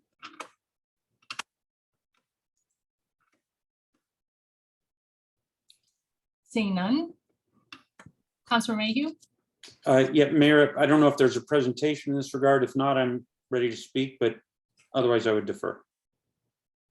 Okay, we do have a couple things that we will talk about, and then and so I will kick it off. So the Senate and the House have negotiated a transportation package that includes the $5 million for the Snoqualmie Parkway, and this is going to be voted on very soon, as I understand it could be this week. Senator Mullet was instrumental in getting the parkway included in the transportation package, and both Representatives Ramos and Representative Callan have stated that they support this package. The legislators have based their support on several factors. One is based on the Fur and Pier's report showing the pavement damage is caused by 81% of regional truck traffic that starts or ends outside of Snoqualmie. The $5 million represents about 80% of the estimated cost of $6.4 million to repave the parkway. If funded, the city will, so these are things that the legislatures are relying on the several factors. So the 80%, they would fund $5 million because 80% of the estimated cost is $6.4 million. Also, if funded, the city will not close the parkway to truck traffic. And because the parkway connects States Routes 18, State Route 202, and I-90, we will work with WashDOT to designate the parkway as part of SR 18. WashDOT would be responsible then for the condition of the parkway from curb to curb, and the city would avoid the cost of further maintenance and improvements to the parkway, which savings are expected to increase exponentially over time. And Jeff Hamlin has further information regarding the parkway.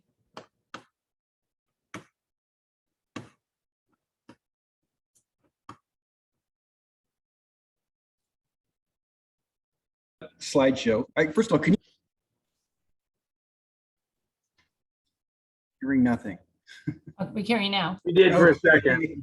All right, I'm sorry. So I'm getting a message from my computer that my internet connection is unstable. I am going to turn off my video because that might be taking up some of the bandwidth and nobody wants to look at me anyway. Don't Okay. worry, Jeff. I'm considered unstable quite often. All right. So those of you who don't know me, my name is Jeff Hamlin. I am one of the engineers in your Public Works Department. And I was asked to kind of give a little bit of background on this project and kind of explain how we got here. So my first recollection of this project was back in 2017 when I got here. And at that point, we were already aware that the pavement on the parkway was in a rapid state of decay. So back then we looked at getting pricing. Staff and the engineering staff looked at pricing to repave the parkway. And we came up with figures around the $6 million range. That included additional shoulder treatments and, acceleration lanes and turn pockets, et cetera. We knew at that time there's just wasn't sufficient funds to cover that sort of costs. So we looked at various, funding options. First thing we looked at was grants. And of course, we could not find grants to cover paving. And so we had to make other adjustments, primarily figure out maybe if we could stage the project. And the figure you're looking at on the screen shows our attempt at phasing it. We had to create a phasing plan. We went through the pavement management plan process. We had a pavement plan, but it was old and it was outdated. So we updated that in 2019. And we did a pavement condition index survey of the pavements throughout the city, not just for the parkway, but the city. And as this figure shows, our pavements in the city are generally pretty good. We have a few bad roads, but for the most part, we're in good shape. The pavement on the parkway, however, you'll notice the PCIs are down there around the 40s and 50s. Well, below 50, your pavement is less than fair condition, and it is in need of some kind of attention to address, the potential failures of pavement, which we're starting to experience now. And then worse yet, if we let that go, that turns into subgrade failure, which becomes very expensive, requires a full rebuild. Part of the pavement management plan process is to look at your system as in its entirety and develop a plan for doing the work, for doing annual work, so that you save money. Essentially, it's the most cost-efficient way to do it. Fixing the worst first, believe it or not, is not always the best way to do it. It's not the least expensive way. There are less expensive treatments that we use, and if we get ahead of the pavement degradation, we can forestall.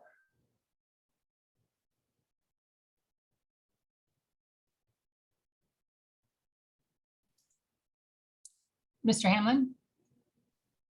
What's here before you? Yes, can you hear me? Mm-hmm. Yes. Okay, now we can. Okay, I'm sorry. I'll slow down or speed up. I'm not sure which. However, we came up with this plan, a 6-year plan, to try to tie this in with our existing pavement management plan. Still, we had to come up with a gap of something like $6 million. And it became fairly clear that, we were going to have to make adjustments to the budget. So in 2020, we knew that a lot of the damage to the pavement was being caused by truck traffic. The the truck traffic we knew was originating primarily outside of the city and ending primarily outside of the city. We knew that a lot of it was due to the large dump trucks, which were hauling materials from the quarry. So we looked for legislative remedies, and through the work of several people, Mayor Ross, especially as of recent, we've managed to get some movement with the legislature. And we had done some studies. We took traffic counts. We looked into what it would take to get ourselves associated with WashDOT so that they would take ownership, and kind of made a determination. And this was actually our best bet was to have WashDOT take ownership of the project or of the parkway. We lose a little bit of control, but we don't see that as being too much of an issue, especially since WashDOT will pay for probably most, if not all, of the pavement restoration. The results of the study indicated that at least 95% of the pavement degradation on the parkway was due to large truck or heavy truck traffic, and approximately 81% of those trucks, which are truck trips, which are leading to the degradation, originated outside the city or ended outside of the city. So this seems like the perfect solution for us. It's the appropriate solution. And so it looks like WashDOT is willing to take ownership of the roadway, and here we are. Thank you, Jeff. So one thing is, the process is creating an application and submitting it to them. So would not be a done deal. They would need to approve it. The other thing is there's been a couple of years of work going in on this. And so thank you to Mayor Larson and to Mayor Pro Tem Mayhew and Councilmember Watton, who's been sitting on the CLTC along with Councilmember Mayhew. And then as I have also been meeting with them. So there's a lot of credit going out to different council members and our previous mayor that have been really working hard to get this. And it's amazing that it is in the transportation package. I mean, that's just our dream. So Councilmember Say. Thanks, Mayor. And thanks, Jeff. I'm glad you brought this back up again, because I think it's important for our newest council members to understand the PCI index, because it does not get better. It only gets worse with time. And these ratings were over 2 years ago now. And as many of us have experienced, the road is not getting better. It is getting worse. So the longer this takes, the more risk we are at costs escalating. My question really is, and I don't know if there's an answer to it, but I'll ask the question, is that from the application process and WashDOT making a determination between July 1st and July 15th, does that I assume that does not preclude us from being that the funds being and Councilmember Mayhew will correct me, but appropriated through the state of Washington current transportation bill and available to us at the earliest possible opportunity, and not have to come then have to be either reallocated or reassigned later once this designation has happened. I just want to make sure that the funding will be there to have the work happen, not have to go through the process and then request the funding. So if it is approved, yes, the funding will be available. We don't know on the timing of if WashDOT takes it over, if funding then goes to them to apply to it or what. So we need further clarification on that. And the other thing is when would the funding be available? Would it be available when the SR 18 widening from Deep Creek to Raging or to it's called Hobart Road is happening? So there's some clarification on that. Yeah, I guess that's what I'm looking for, is that if it's in the current transportation budget to be administered to the city of Snoqualmie to conduct the repair work, but we go through this process and then we move and commit to the parkway being a part of the state system, then does it sort of are we jumping through, some hoops here that we make a mistake? And I just want to make sure we don't make that mistake, because this is a vital project for the city of Snoqualmie. Okay, thank you. Councilmember Mayhew. Yeah, so if I could share, so there's kind of some distinct things to understand here. There is in the Move Ahead Washington, in the transportation package, which, by the way, I spoke with both Senator Mullet today and Representative Ramos. It's likely that this will go, the transportation package will go for a vote in the House on Wednesday. Any support we want to give is critical that we do it hopefully tomorrow or Wednesday before that vote. Senator Mullet pointed out that, that as this package has been moving through, there's been some adjustments to it. They have actually cut about 500 million out of the spending that was in the original total package. The SR 18, which we're sort of associated with, the Parkway, is the second largest item on that whole package. And so it's the biggest target for that money. But right now they have held firm, and that full amount is still in the appropriation. So if this goes through as it's, knock wood, will do, there is a specific appropriation. This is not a grant or grant application. This is an appropriation by the state legislature of $5 million for the Parkway.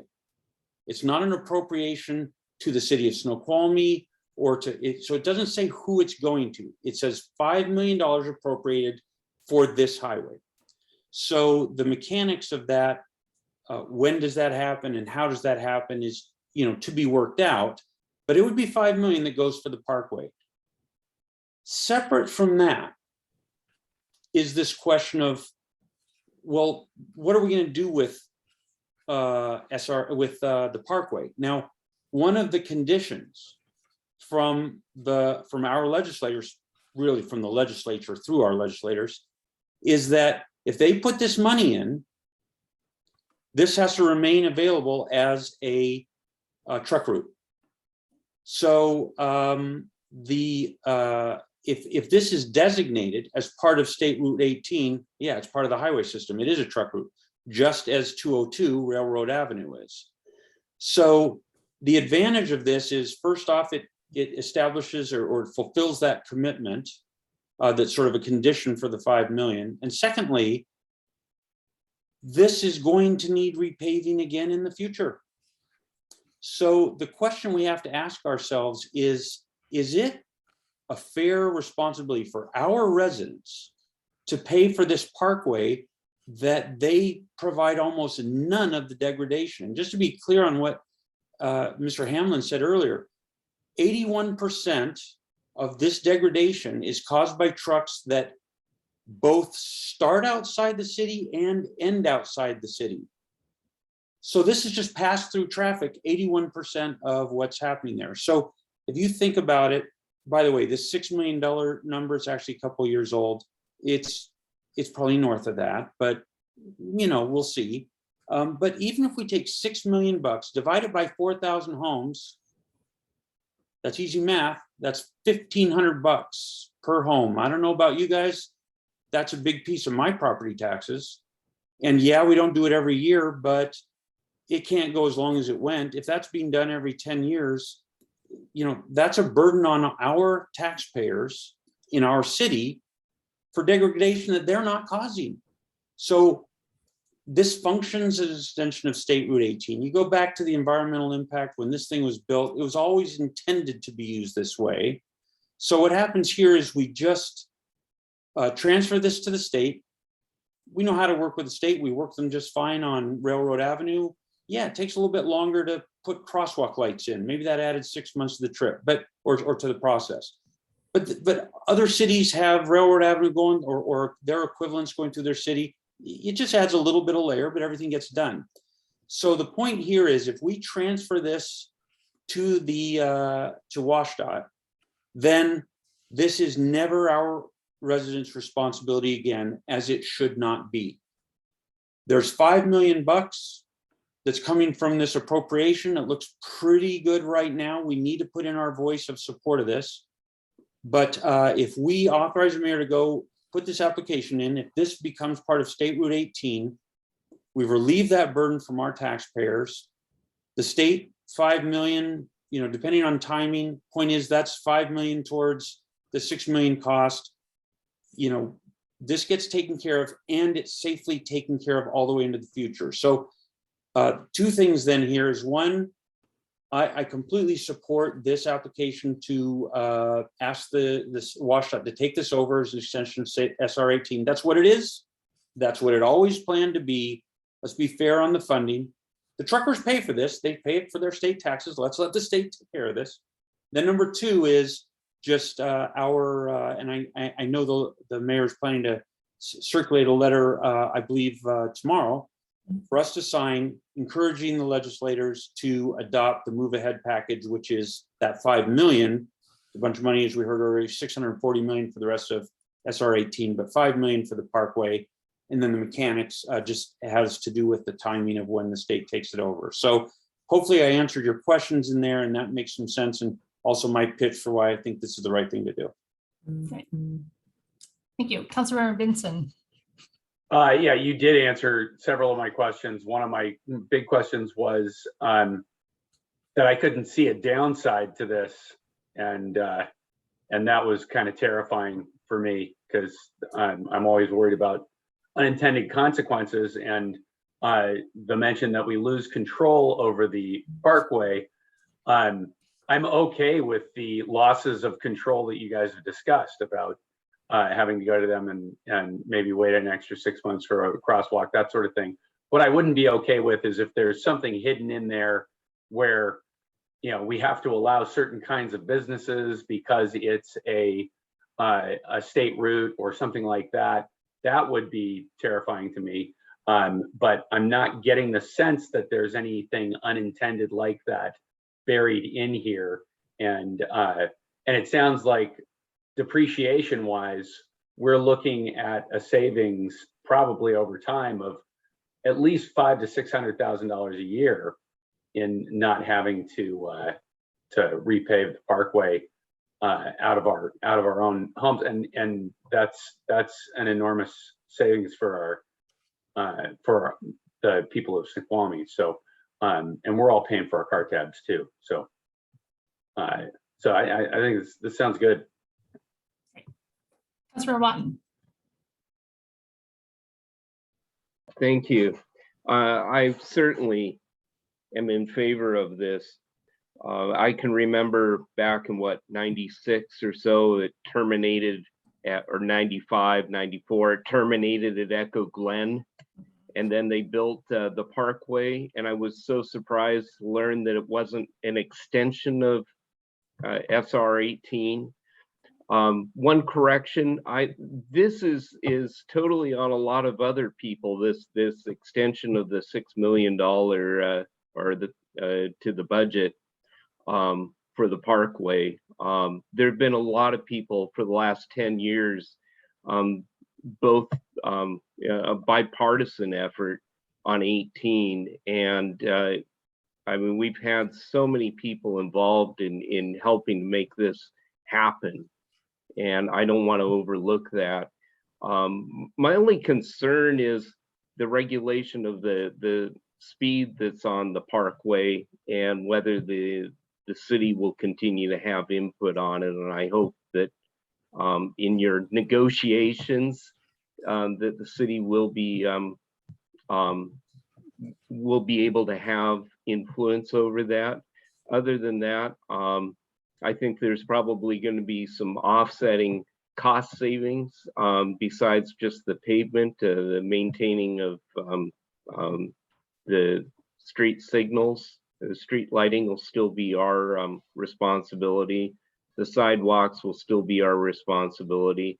But I'm wholeheartedly in favor of this. So great work, and a lot of credit goes to Mayor Ross and Mayor Pro Tem Mayhew on this as well. So, and our delegation in the legislature. So thank you. Thank you. Mr. Sturbank, did you want to clarify something? Sure, just a quick comment regarding speed limits. And council will probably be soon seeing speed limit suggested changes for SR 202. The city can, based on an engineering study, recommend and ask for speed changes on state routes. We've done that in the past on 202. We will likely be doing it again soon. DOT then does its own engineering analysis and says yes or no, similar to the way it reviewed our request for the pedestrian crossing lights. But we've been able to work with them well in the past on SR2. We would anticipate doing the same on if this were accepted as part of SR 18. Thank you. Councilmember Christensen. Yeah, I just wanted to say I also completely support the proposition. I just had a quick question, since there is going to be a significant shortfall between the $5 million in the package and the $6 million plus that we're anticipating. That funding will still come from WSDOT, right? Or will the city be expected to contribute towards the repaving of the parkway? We'll have to clarify that. They're counting on 20% coming from the city. Okay. Right. Councilor, is that, oh, sorry. Sorry. No. Is that an amount that we'd be expected to pay going forward the next time that it needs to be repaved, or is this a one time? So we would not pay it going forward if it's converted to SR 18, that they would pay for the maintenance operations. Councilor Mayhew, did you have some clarification on it? Yeah, it's the mayor's correct, but it's actually, I would say, here's the thing we need to realize. The 5 million is a direct appropriation for the parkway. In the absence of anything else happening, yeah, we'd be left with the rest of that bill. Right. The second thing we're talking about tonight, though, is let's apply to have this turned over as part of SR 18 to WSDOT. Once something is in WSDOT's responsibility, they take care of the whole bill.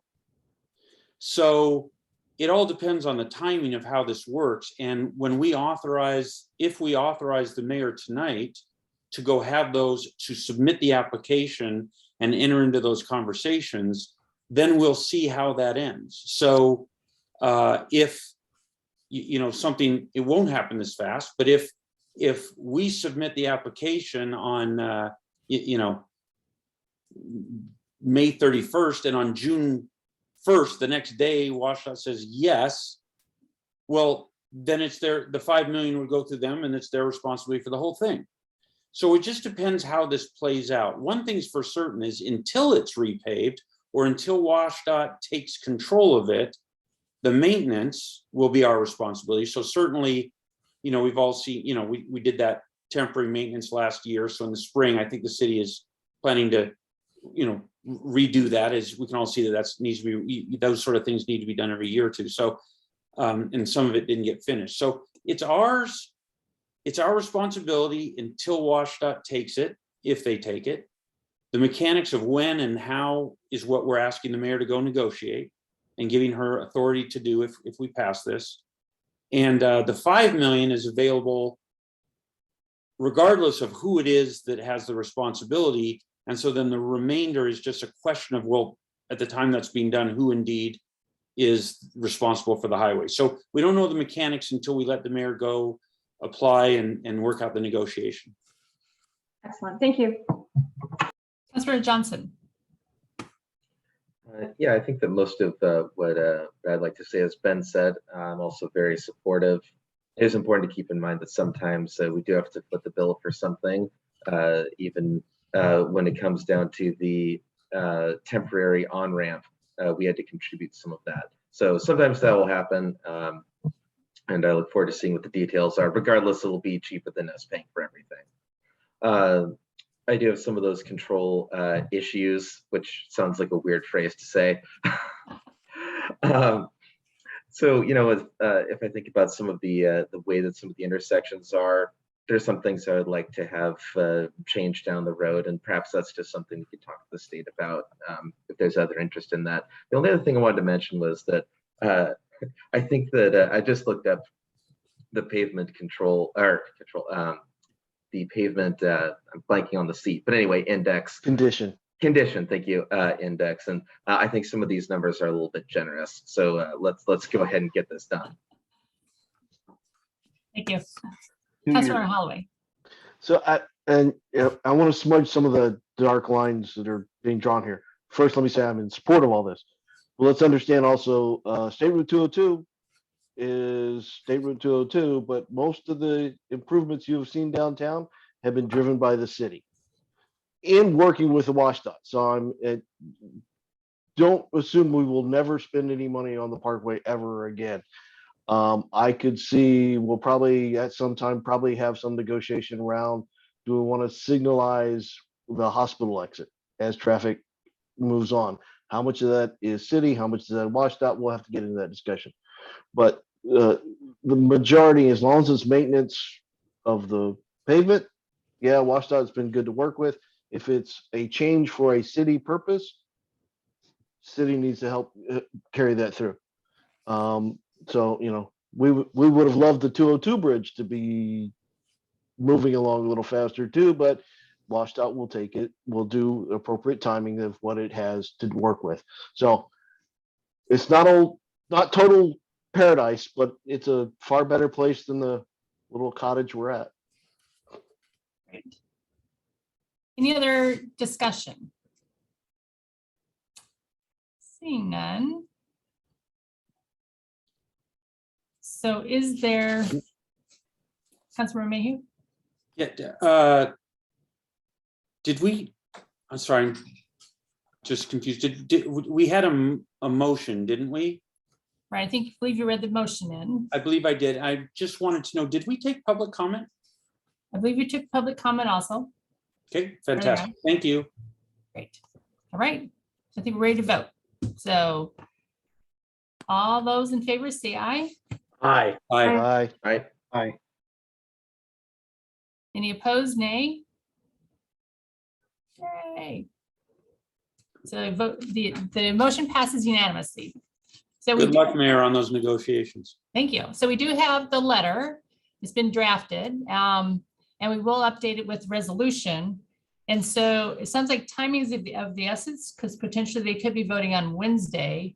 And so I don't think we have time to send it around for everyone to sign. So if you're all right, we could, we'll send them different, the head of the transportation committees in both houses and to our legislatures, et cetera. And we will include everyone's name on we'll include your names on the bottom of the email, if that's all right, showing that you agree with it. Councilor Christensen or Councilor Lysay. I would like to propose that, you know, the names should be really on the letter. Having them on an email doesn't seem to be, that's more like a CCing action. It's more like just including us. I would personally, I'd be willing to come down to City Hall and sign a letter if I need to, or send you electronic signature or whatever it takes. But I would like to have, as a council member representing the citizens of Snoqualmie, be physically on the letter for support. All right, Councilor Vincent. Yeah, I think there should be a painting of the signing of this letter. It's momentous. Are y'all be leaning over? So how do we can do a DocuSign. My concern is that it would get held up somewhere. And we would not see it for 24 hours and that would be too late. So how can we get a commitment that we send it around, that everyone like snap on it? Councilor Christensen. I'm happy to come down and sign or do whatever's easiest to make sure, but I do agree that it is a better option to try to send a physical scanned, that is, copy instead of an email. And then I also wanted to ask for clarification as well, whether phone calls would be, in addition to the letter, would be helpful, or if the city's position is that the letter is sufficient at this time. You are welcome to call our legislatures. We could provide that information. Councilor Mayhew? Yeah, I was just going to say the same thing. And I think I mentioned this before, but I just want to reiterate. Calls from you council members, from us council members, any of the council members in our well, council members are welcome. The legislature loves to hear from council members. They love to hear from all their constituents, but they especially love to hear from council members. Our 5th LD, senator and 2 representatives, will always take your calls as a council member in their district. So they like to get your calls. They welcome your calls. They would love to hear from you, and making that call makes a difference. This is a big package, the Move Ahead Washington package, and not everyone's for every little part of it. So hearing support for it makes a big difference. Our letter will make a big difference, and any call you're willing to make will make a big difference. As I mentioned, I spoke to both Ramos and Mullet today. They appreciated hearing from me, and that, hearing that I told them we were going to be talking about it tonight, and hearing of our support. They like hearing that. It means something to them. So if you could make the call, please do. The mayor can give you their phone numbers. I can give you their phone numbers. But if you can make the time to make a quick call, they don't have a lot of time either, but a quick call makes a big difference to them. They don't have a lot of time because they're in session. Right. Voting on important things like the package. So 3 of you are willing to come down to City Hall. How about the others? You want us to? I'll be there. Okay. I'll come down. All right. Yep, I can do that. I can be down after 3:30. Okay. So we'll email you out when the letter is ready. Hopefully it'd be like late morning, and then we'll have it there for you to sign. Hey, Councilmember Holloway, if someone brought it to you at your house, could you sign it earlier? I believe, well, I can't, I'm in meetings. I sit here in front of a computer most of my life. All right, I'm just offering. You at this stage, I have no problem. I think city clerk has a copy of my signature. You can send me a copy, assume I signed unless I advise otherwise. Councilmember Holloway has a life. Mayor, So, Ms. Cherrick? we could also load the letter into DocuSign, and council members could sign the letter electronically, if that's more convenient. It would be an electronic signature, but it would be on the letter and not on an email. Councilor Lissay? Yeah, I would not recommend that, just because it becomes that DocuSign funky signature thing that doesn't really show your signature. If it's done electronically, if it's a cut and paste type of thing, then yeah, but I'm all for just come down to City Hall, throw a quick signature on there. Let us know when it's ready. Okay. Sounds good. Thank you. Excellent. Councilor Benson? Yeah, I was just going to say this. DocuSign always looks like Comic Sans to me. I hate to see my signature on DocuSign, so I'll come down to the city and sign it with a pen. All right. So we will send out an email when it's ready. So it should be later morning, okay? Yeah. City Attorney So Sturby? and for the next time around, Mayor, I will ask Raina McCauley, who is our DocuSign expert, to reach out to council members so that we can get uploaded versions of their actual signatures, which is we can readily do with DocuSign, so it won't look like those pre-formatted ones, if that's a concern. Excellent. Sounds good. We will do that. All right. It's moving on to our next item is the mayor's report. So first of all, today was our first day for our Parks and Public Works Director, Mike Chambliss. So we're welcoming him to Parks and Public Works and to the city. We have a reminder tomorrow. We have land use training by Mike Walters, and we have had a couple of his trainings already. He's excellent. And it's virtual and starting at 5 p.m. And we're also hoping to schedule budget training. And Mike Bailey, who's also done a couple of our he's at a council retreat, and he's also done I've actually attended a budget training through MSRC. So he's available to do our budget training. And we're looking at Tuesday, March 15th, and be like a 3-hour session, 5 to 8 p.m. So if you can look at your calendars and let me know, are you available then? Councilor Mayhew? I'm available. I am not available. Okay. What about others? Benson, Councilmember Benson? I'm sorry, what was the date that you said again? March 15th, 5 to 8 p.m.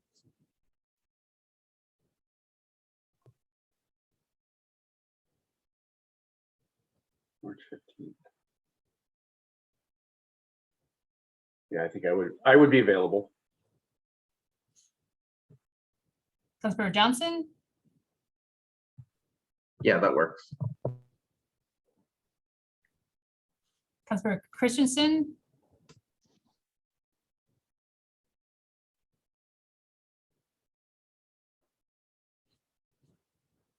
And Councilmember Watton while she's looking?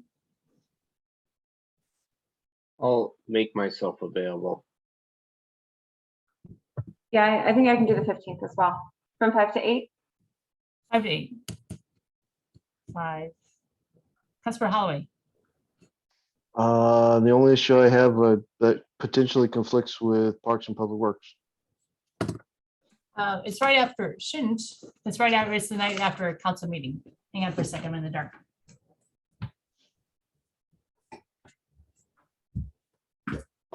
We're talking March 15th? Yes. I gotta check. March 15th shows as a Tuesday. Barring that conflict, I'm available. Okay. So there's 6 out of 7. Councilmember Benson?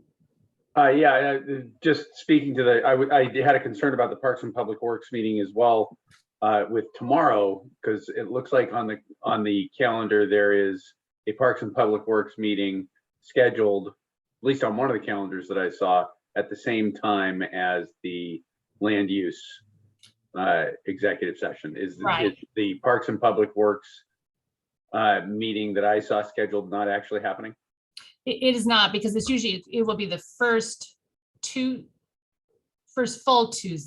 week. It's not a full Tuesday tomorrow. It's just a partial Tuesday. The partial Tuesday. Partial Tuesday. So we don't that's have. the- Okay, all right. Monday has to be the first day of the month, so it would be Partial Tuesday. Got it. partial Tuesday. So the 8th would be your Parks and Public Works. So the 15th would be an open night, because the 14th is when we have a council meeting. Okay.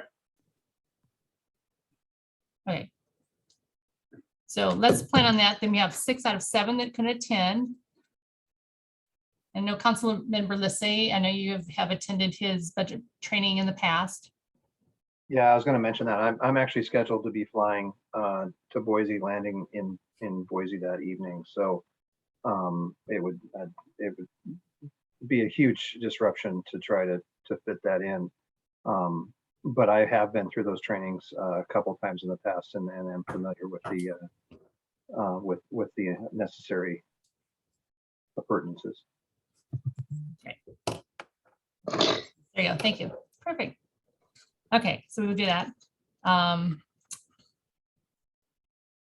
think the other thing, COVID, we talked about a little bit about that. We're going to return to phase 3 coming up in mid-March, and we're also sending out a survey to our employees regarding return to work, because we don't know that it's going to look like it did in 2019 when before COVID, and so we're talking with their employees about it, but also what we also need to have a conversation from council about what do our council meetings look like going forward, whether we require everyone to be in person or if we do hybrid. And so perhaps we can start, maybe you can have discussions in individual council meetings, or maybe we can put this on the council agenda next time. Want to do that? Seeing some signing heads. We take this through F&A committee to resolve that and either put it on full council or figure out some other way. If I don't know what that would be, but why wouldn't we just take it to committee? Okay. Councilor Benson, Yeah, I like that idea. do committee, F&A. Okay, Councilor Watton. Thank you, Mayor. My preference would be to get back to business as usual as quickly as possible, and make it available. If the mask mandate goes away March 12th, I don't want to use it as an excuse to exclude the public from participating and from us meeting in person. That's my preference. Thank you. Councilor Benson. Yeah, I absolutely agree with Councilmember Watton. I think there's a better chance of engagement with the public if we're meeting in person, and I think we desperately need that. We need to hear from the public, and I think in the meetings that we've had since I became a council member, we've had public engagement once. I think it was tonight, and I think we need more of that. Okay. So consensus to take it to F&A, have the discussion, and then bring it to council. Sound good? And the legislators, we'll get that. You'll hear from us before noon tomorrow when it is ready. I think that is it. Chair, I can probably break out at 2 o'clock, come down. All right. Councilor Mayhew? Great. Do you need a motion, move to adjourn? I was going to ask for a motion to move to adjourn. Second. All right, so we have a motion by Mayor Pro Tem Mayhew and second by Councilor Holloway. All in favor, say aye. Aye. Aye. Aye. Opposed, nay. All right, motion passes. Have a good evening. Thank you, everyone.